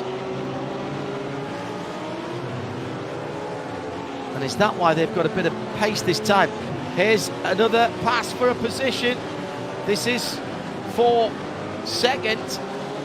And that time has disappeared, courtesy of a second a lap. Better lap speed for the Coanda Porsche. Kesselhood down to third, Rogers up into second. 5 seconds the gap between the leader and that Porsche that's just gone through into second, and plenty of laps and time to go. 2 tyre stop for the 2 VRS cars. They took the left-hand side tyres at the pit stop. Might have cleared a blinder. 13-second time deficit in the pit lane, but look at the pace. Look at the pace, already down to 4.5 seconds the lead, and that included on this lap a pass for position.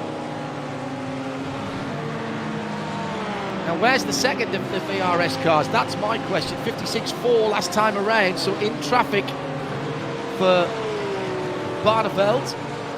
Tommy Ostgaard, his next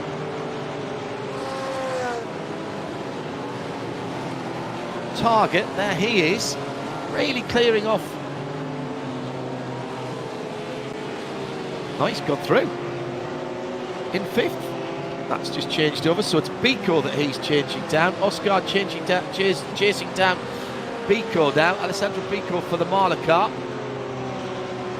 And I said that was 3 seconds a little while ago, didn't I? Yes, so that's staying about the same for that 5th position Porsche. Really hammers the curbs going through. Overcast conditions. I wonder if the teams just thought that the track temperature meant they could stretch their tyres the full length of the race.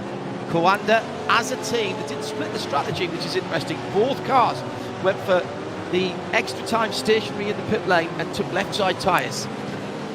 And as we get closer to the end, how's that going to play out? You get a little bit of an imbalance when you've got the new tyres on one side at the start, but it will help you when you're leaning on the long right-hand corners here. The tyres that are under pressure are the left-hand tyres. Some pace in that Bila Euronics car as well, pressuring the Marla team car. That's not for position. Now what about the gap for the leads? It's almost down to 4 seconds already. It's almost a second gained in that last lap. Erano then leading in the Audi from the number 80 Coanda. Porsche in seconds. Just the way we like it. Intrigue, strategy, quality driving, great consistency. How few mistakes have we seen here? Count them probably on the fingers of one hand. There's been a little bit of hip and thigh, but that's about all. Haven't really had the elbows out. Under 4 seconds now. That red car, the darker red car in front of the number 80 at the bottom of the hill, that's the leader. And that's the gap. That's what just under 4 seconds looks like. Meantime, we are still looking at the internecine BMW battle. Oh, and that's a change. Williams Esport, Dominic Stipe goes ahead of Thompson in the GB car with 12 to go. Are they struggling for tyres? They're both almost identical pit stop times, 36.3 and 36.4 at the box for a minute dead on the lane. At the front at the moment, Audi, Porsche, BMW. And just coming down to 4 seconds between the top two. Maximum of 11 laps to go for the leaders.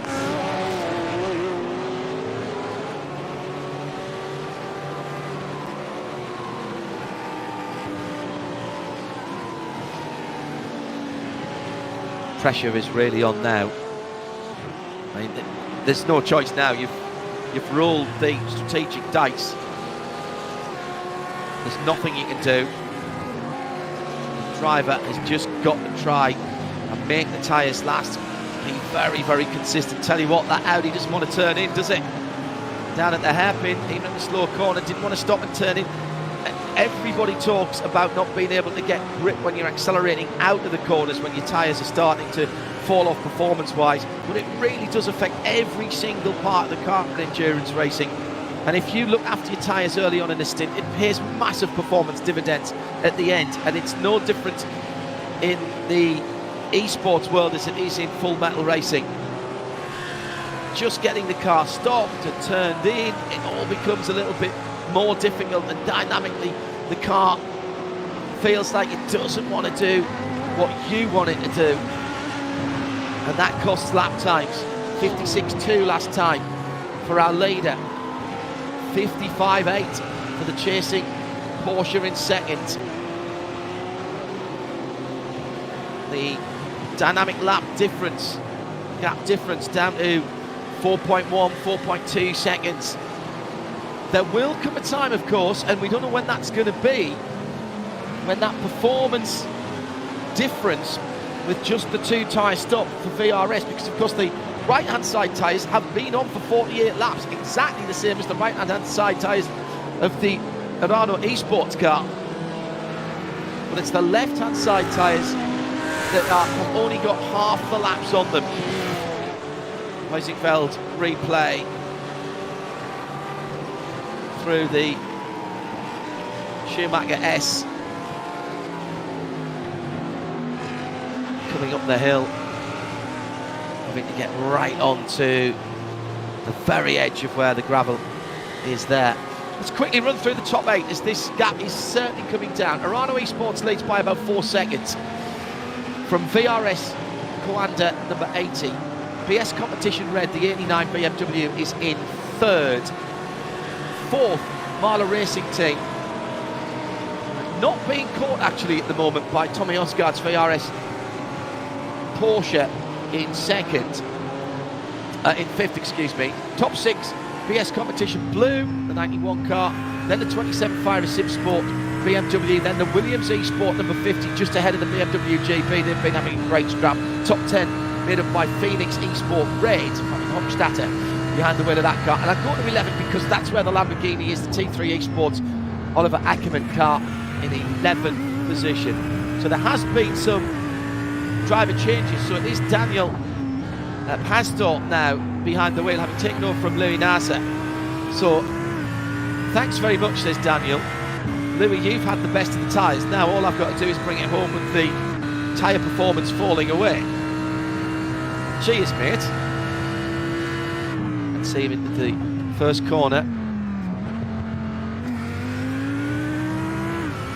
Well, I tell you what, it looked better at turn 1 than it did at the hairpin. Oh, little lock up by the Coanda car in second there, going into the first corner. And that's a right side front lock up. That's the unloaded tyre there. And those will be the worn tyres as well. So I wonder who's taking over that car. Get a look on the onboard. Josh Rogers, okay, Josh Rogers staying in that car. Jill de Jong listed on it as well.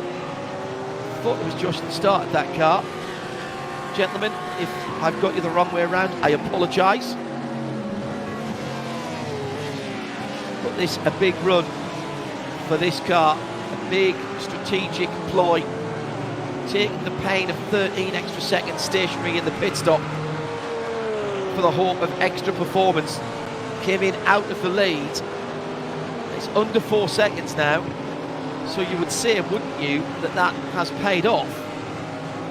Although in fairness, the Urano Esports car was in 6th at the pit stop, start of the pit stop cycle. Stayed out very long indeed with its first driver on board, Louis Nasser. Fascinating how the strategy is playing out. And the other VRS car, which was started by Tommy Osgaard, is not really making ground. 10th here, half a 10th there. And the Marla Racing car that was started by Alessandro Pico. I reckon this lead battle is still on, by the way. Another couple of tenths taken out of the lead last time around. It's under 4 seconds now. It might not be enough though. Oh, another change around. Williams eSport and BMW Team GP battle in behind. It's one of the lap cars, isn't it? The GT Porsche, GT Tyres Porsche. It's the Riley SimRacing car that they're trying to get around. These two battling at the bottom end of the top 10 for 8th and 9th. And there's the change again. No, not quite. Down to turn 1. Almost display driving, but I'll tell you this, they must be now on the ragged edge of adhesion with those tyres that have been on since the start of the race. I've seen a lot of the Fire Sim Sport car. Lovely livery on that car. The dark colour fading into the red and then back into the dark colour at the rear. 7th position at the moment, trying to chase down the BS Competition Blue number 91 BMW.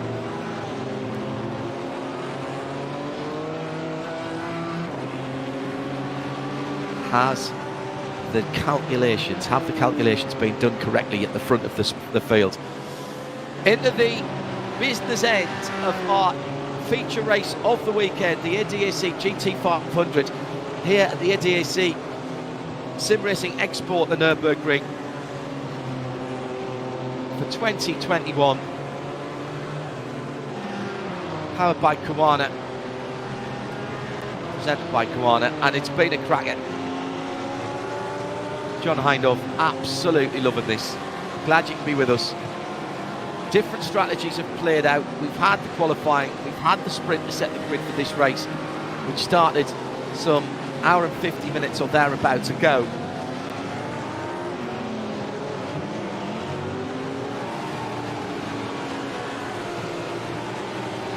And now this strategic as well as driving performance battle has been played out, and it's 2.5 seconds. It's 2.5 seconds between VRS and Urano.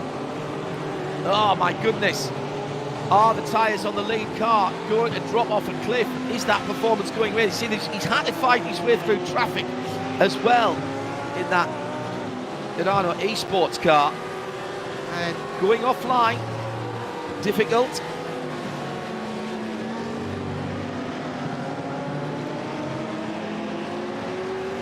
Really failed for the guys at front, particularly the second driver who took that on. Daniel Pasto took it over from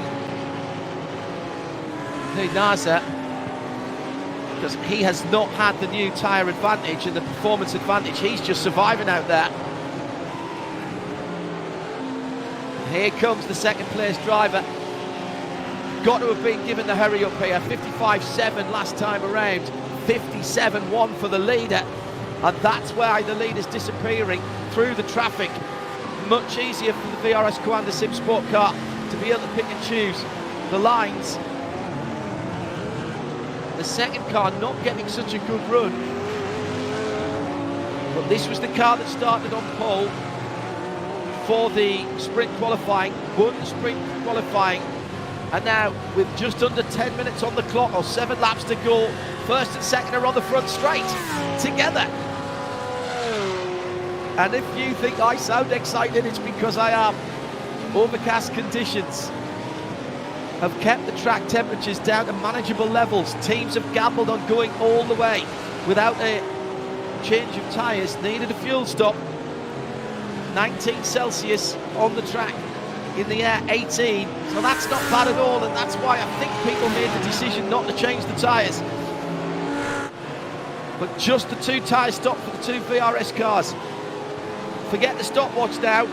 It's target acquired for VRS.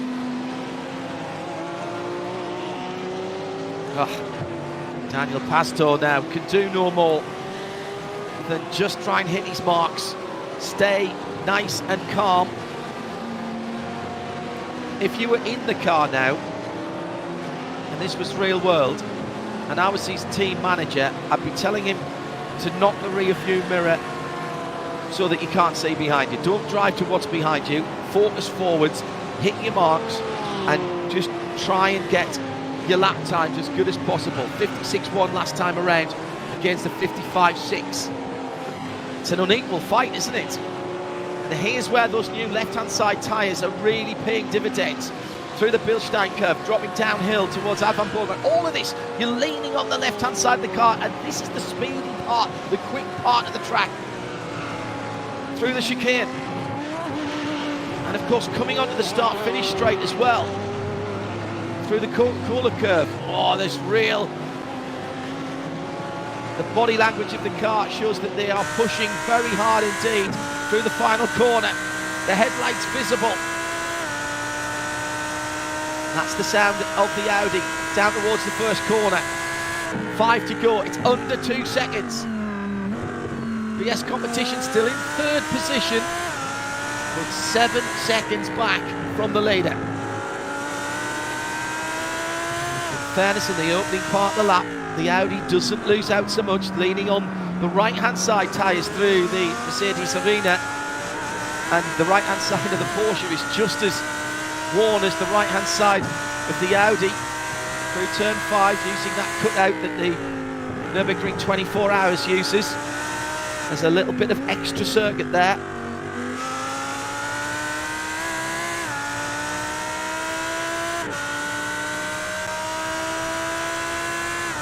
So this first half, I reckon, of the lap is pretty much even in terms of pace. It was a 56.2 last time around by our leader, Daniel Pastor. Second, 56.2 by the leader, 56.0 from second. So it wasn't a huge amount of time. But now, through the Schumacher S's, and as we come to the top of the hill, through Michelin and Bilstein, it's all the Porsche. This is Porsche territory. Watch that gap starts to come down.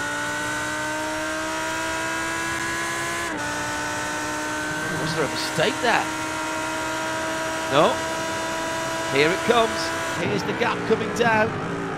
Down to 1.5, goes back out to 2. Well, this has been a very good lap. Big sideways moment from the Porsche, and 2 wheels up in the air. Doesn't matter how good your tyres and how new your tyres are, if they're not on the ground, you're not getting any grip.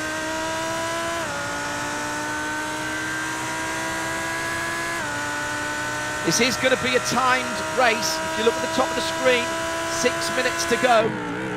That's going to be about 3 laps. So we won't get the full laps in. They're working to the time limit. Gap hovering about 1 3/4 seconds. Time running out for VRS.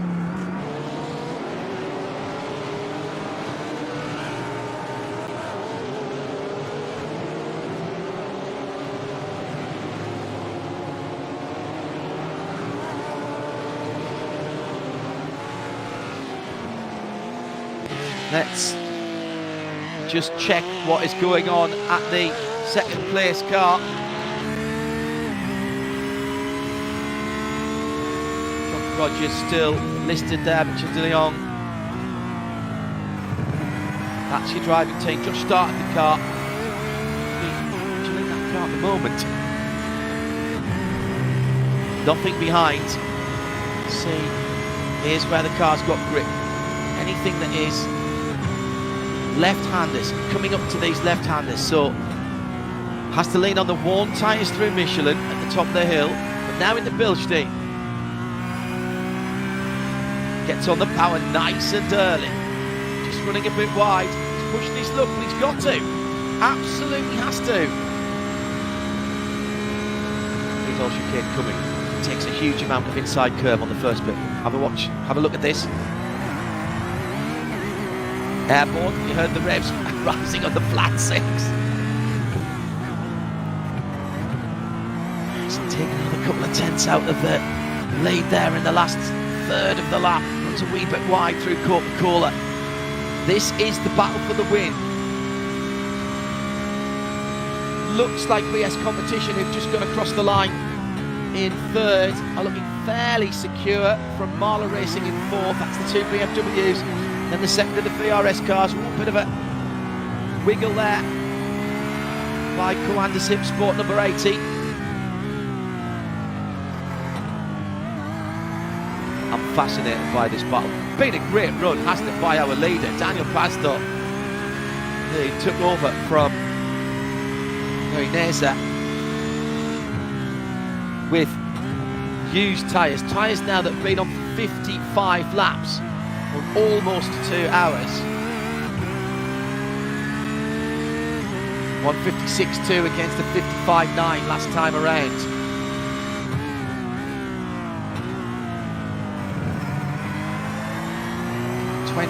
.5 laps now on the left-hand side tyres of this Porsche. 55 laps on all of the tyres of the car ahead.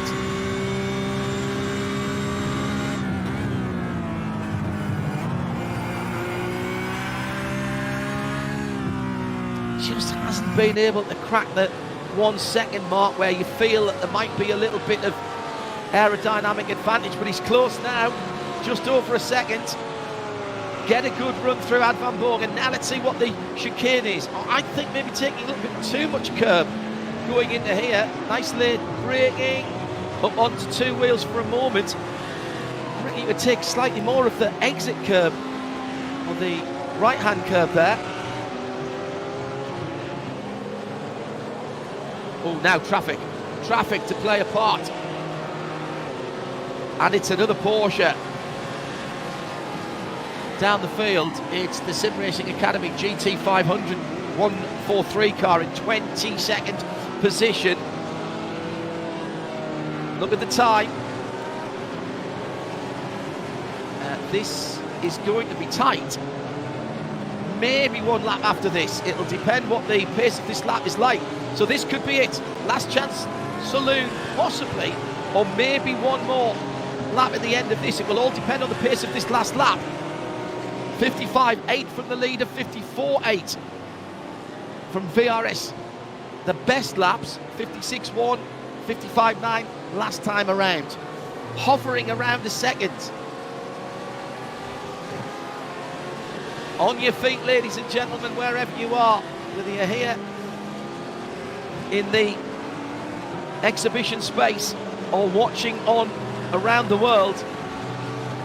The race is right here, right now. 1 second.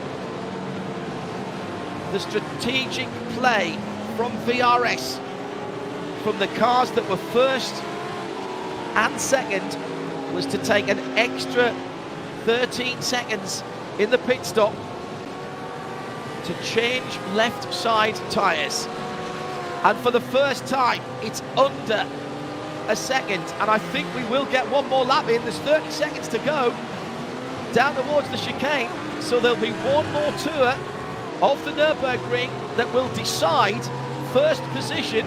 Here they come to Coca-Cola curve, the penultimate time.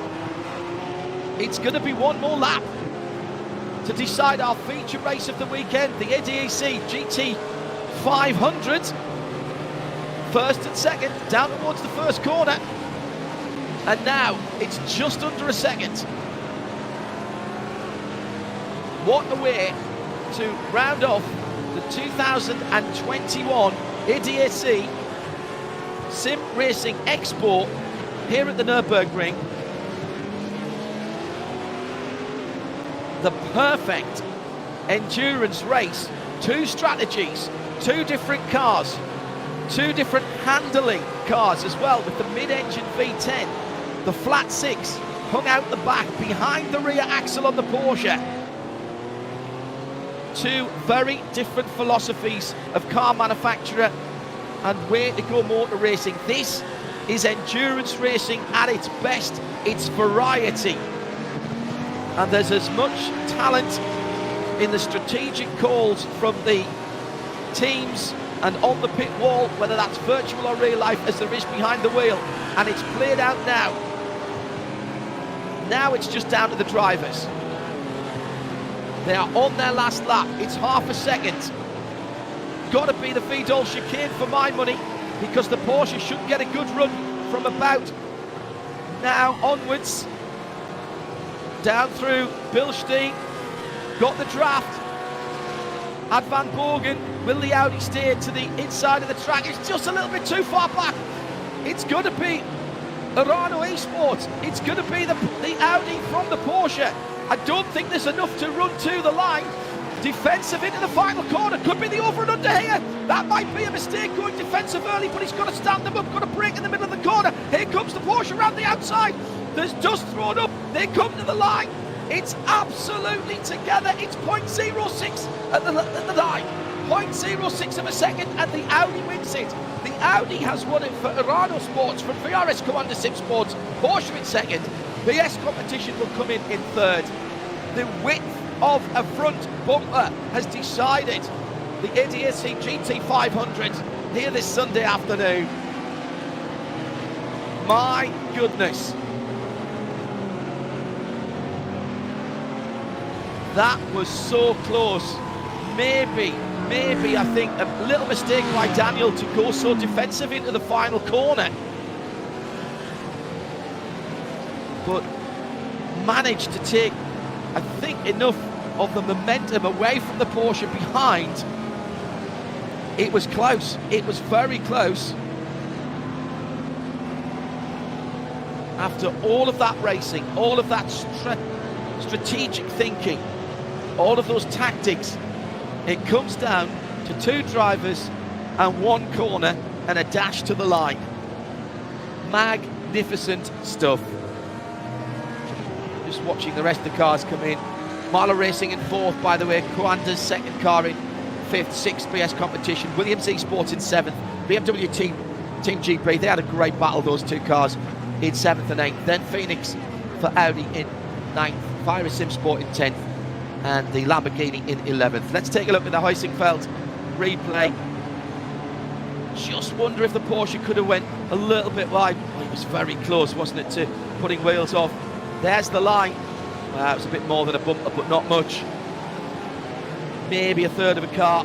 0.06 of a second, 6/100ths, has decided the winning margin. I'm going to have to go for a lie down in a darkened room after that. Brilliant stuff, and that's why we keep saying the racing is real. The racing is real. My very great thanks to Marina and the rest of the team, and Michael from Nürburgring TV as well, for making sure we've had all the information and the pictures in the Global Broadcast Centre here for Radio Show Limited. Just coming up short, the Porsche for VRS.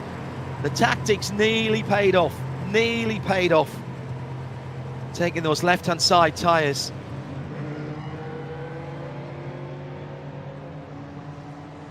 We'll compile the unofficial results. Just make sure when I say this, I've said unofficial, just in case there's any post-race penalties. But let's confirm then, as they crossed the line, here's how they're finished in our feature event here at the Nürburgring ADAC SimRacing Expo for 2021, the ADAC GT500. Urano Esports by the, not exactly the smallest of margins, but pretty close to it. 0.06 of a second, a side-by-side grandstand finish to the finishing line on the Nürburgring Grand Prix track. I'm still shaking my head at that we got all of that racing, all of that brilliantly consistent driving from all of our competitors, and it came down to the dash for the line.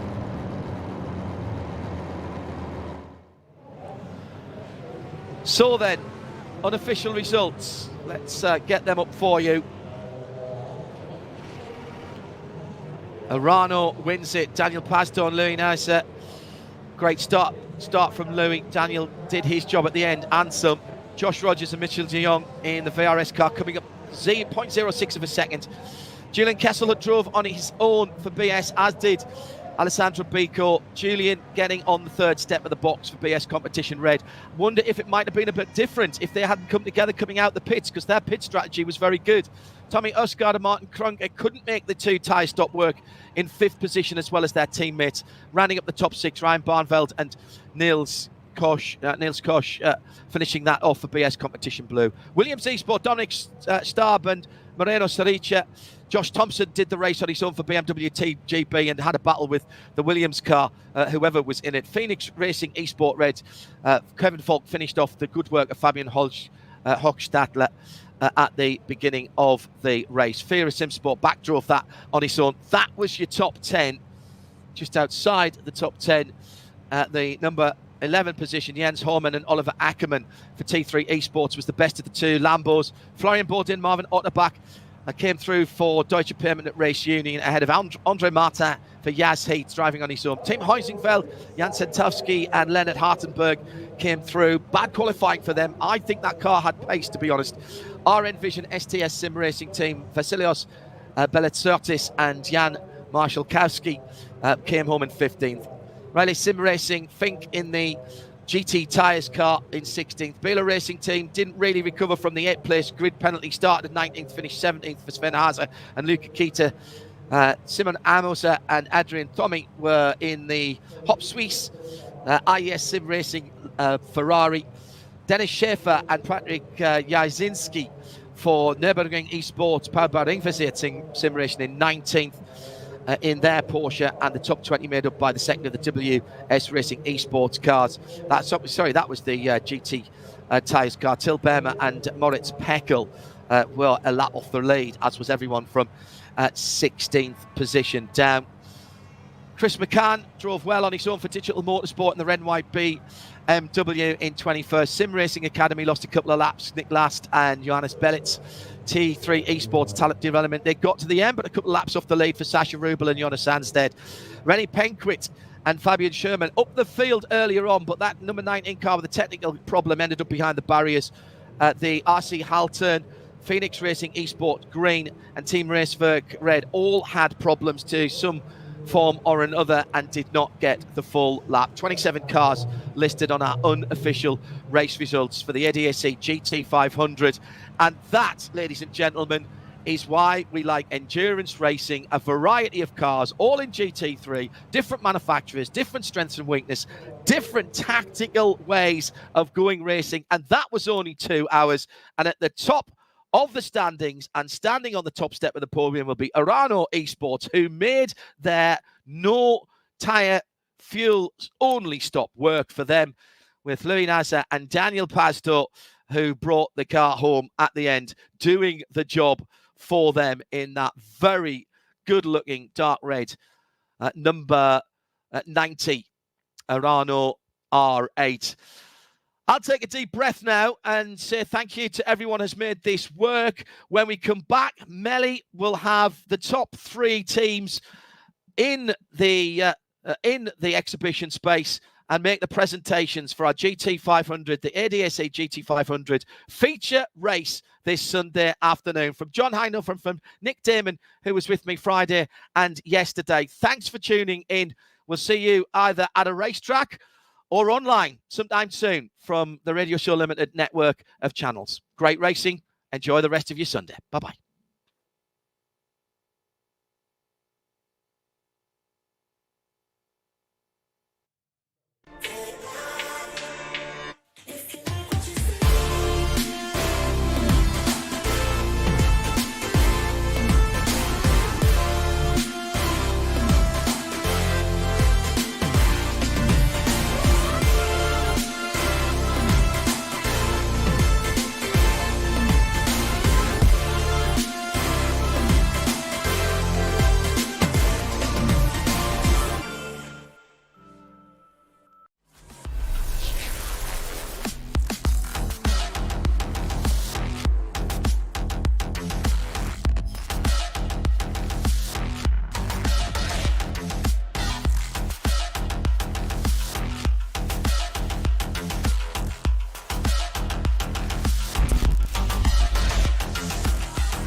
the fire.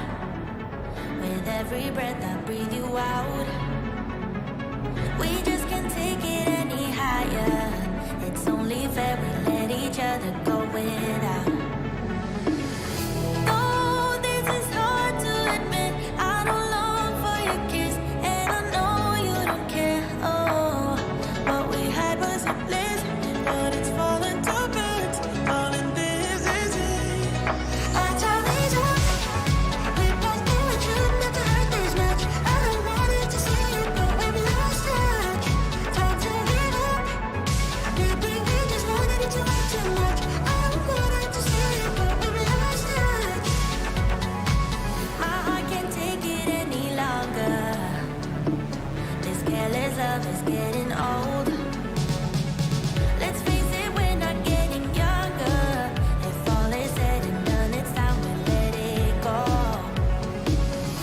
Oh, this is hard to admit. I don't long for your kiss, and I know you don't care. Oh, what we had was a bliss, but it's falling to bits. All of this is it. Our time is up. We both know it shouldn't have to hurt this much. I don't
you should be with someone like me. Sometimes I think they're right, honey. Sorry for the tears in your eyes. Hey, love, forgive me just one more try. Used to hide myself away in the night, looking for trouble or fights, looking for answers at the bottom of my glass. You found me lost in the night, looking for trouble or fights, but you found me. Now I'm a screw up, but baby, I'm glad you're someone to rely on, someone to rely on. Now I'm a screw up, but baby, I could be someone to rely on, someone to rely on. Hello, everyone, and welcome back here for the very first prize giving on the ADAC SimRacing Expo 2021, powered by Kavana. Third day, last prize giving. Danny, I'm not as enthusiastic as before because I'm quite sad, actually. For what? Because it's going to be over. Yeah, but we saved the best for last. That's actually very true. And it was a really, really great race as well, with a little twist at the end, Joe. Oh yeah, absolutely. I mean, in the very last minutes, things were just going over and under, and going to be surprised who will be the ones who are going to step up here and take these amazing trophies. I mean, and they're checks.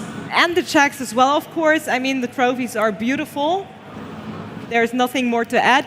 But I want to take a second and want to send a huge shout out to our friends in London, Radio Show Limited, for carrying us through the weekend and covering the races for us. Thank you so much for the great commentary, for the great insights, and everything you did for us throughout the weekend. So, round of applause for the guys sitting in London and having our backs when it comes to covering the race action. And I mean, the ADAC Digital GT500 has come to an end. Sadly. And Danny, if you have to wrap up the race a little, how did it go? How was it for you? This was quite interesting to see how the pace unfolds from the different teams, because the race yesterday was quite intense, and BS Competition was able to split the Porsche Duo at the front, and I didn't anticipate that the race will be so different from the people showing up at the leaderboard, but I like surprises, and I think the winners really deserved the trophy, the check, and the honor from all the teams here, giving them the respect of their work, and amazing. Absolutely, Joe. How was it for you? Absolutely fantastic, and it's really cool to have a race format where you can actually apply different strategies, and that will make a difference in the outcome of the race. And obviously we saw here different manufacturers, different strategies, and very close end with an, let's say, unexpected ending. All right, then. I'd say, guys, let's get our podium here up on stage. Shall we? Let's go. Of course, I All grabbed right. the check as you. Of course, go and collect the checks. That's a very good idea. The trophies are right here. And I'm very, very excited to call up on stage, placing third in the ADAC Digital GT500, Mahler Racing Team. Congratulations. Guys, very well done. Well done. Well done. Congrats. Very well Great race. done. Great race. Well done. Great race. Great race. All right, so wanna this take is it? your check. Oh no, don't cover it for the people. Exactly. So, guys, this is your second Mahler Racing Team.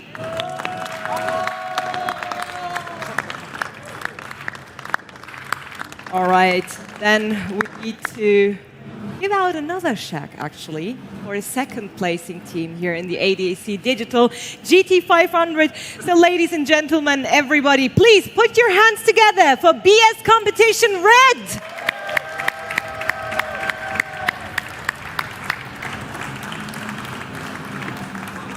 Glückwunsch. Sehr gut. Congrats. Gratulation. Sehr gut. All right, this is your check. There we go. Boss is taking the check, right? Cheers, of course. And the trophy. And ladies and gentlemen, once again, please put your hands together for BS Competition Red. Placing second here at the ADAC Digital GT500.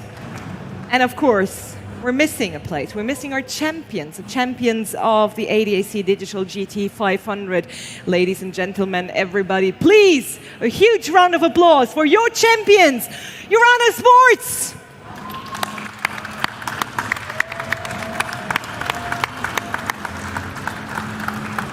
Very well done. Congrats. Now I'm jumping out of the picture so you can actually enjoy. Just turn around, let the audience take part in the handshaking and trophy giving and check receiving. Ladies and gentlemen, Urano Esports!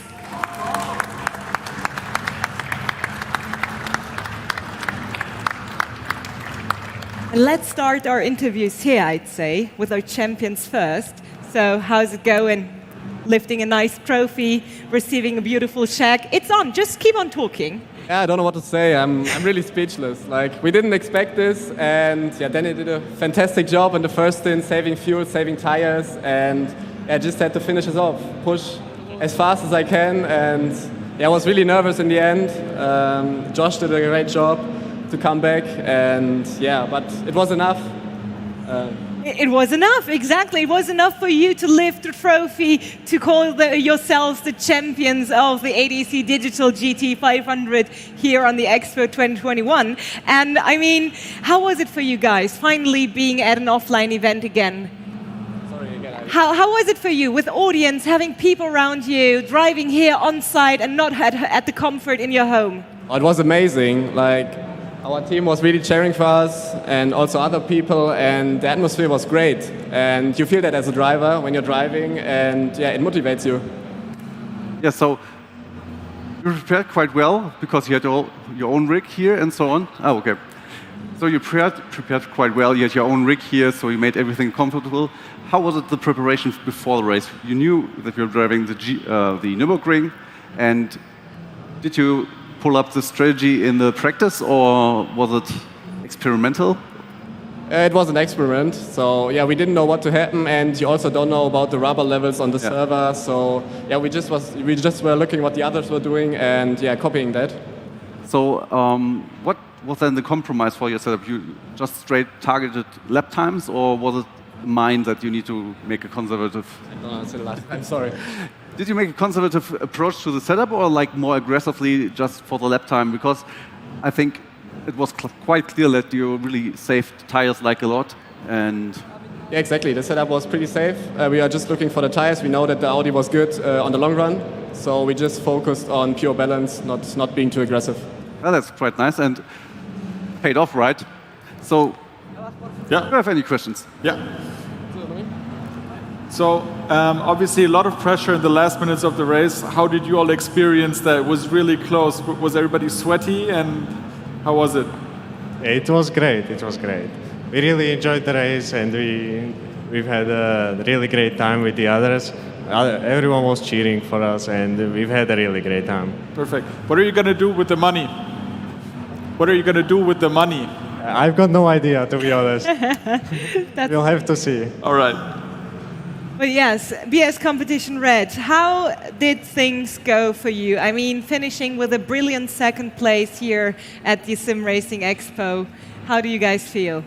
Obviously, it feels good to be on the podium here, but it was a rough way here, I would have to say, because in the start wasn't so great. We dropped back to 5th, and then we're doing a lot of fuel saving in the first stint, so to get a better position for the second stint, and after the pits, we knew we were in a good position and just had to manage until the end.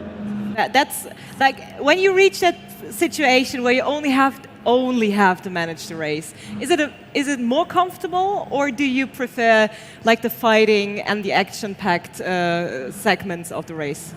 Obviously, if you can manage and have a safer race, let's say, it's always nicer, I think. How do you keep the nerves? A lot of racing, I think. Nothing else. You have to just adapt to every situation and can't make mistakes. All right, then. And it worked out for you greatly. Ladies and gentlemen, BS Competition Red finishing second here at the GT500. And now Mali Esports. Guys, you also did fantastic, finishing third here at the Expo. How was it for you? Yeah, I mean, it's the first time for me this in LAN event, and it's amazing. The race was very crazy. Happened whole And yeah, I'm happy with me, with my teammates, with the team. And I want to say thank you, Williams Esports, for racing for Malaga Racing team. Perfect. Thank you so much, guys. This is your applause, our podium of the ADAC Digital GT500. And of course, your champions, Urano Esports. Just come a bit closer, everyone, for a nice picture together.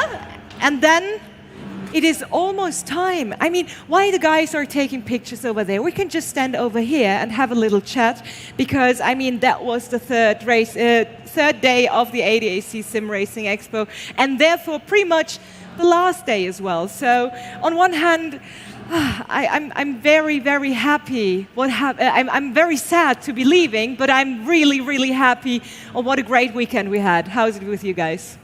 I'll let you talk first. Yeah, I feel absolutely the same. It was a great experience to be here. So many new impressions, great exhibitors, great competition. I mean, all the races we had were really close. And I think this really was the highlight, and now it's a wrap-up. So yeah, it's for me, it's like for you. I'm a bit sad that it's over, but I'm also happy that everything went well and that we had a really great show. Yes, indeed, that we had. And I hope you guys at home enjoyed it as much as we did. And sadly, we actually have to do it. We have to say goodbye. But there's always a next year. So guys, we're really happy to have you here as our audience. And of course, you guys at home, thank you so much for being a part of our show too, by tuning in. And Joe, Danny, you guys were fantastic. Thank you so much with helping me out when it comes to sim racing or motorsports knowledge. It was fantastic. Thank you. Couldn't have done it without you. Yeah. Oh, come on, you guys. But well, that's it from us.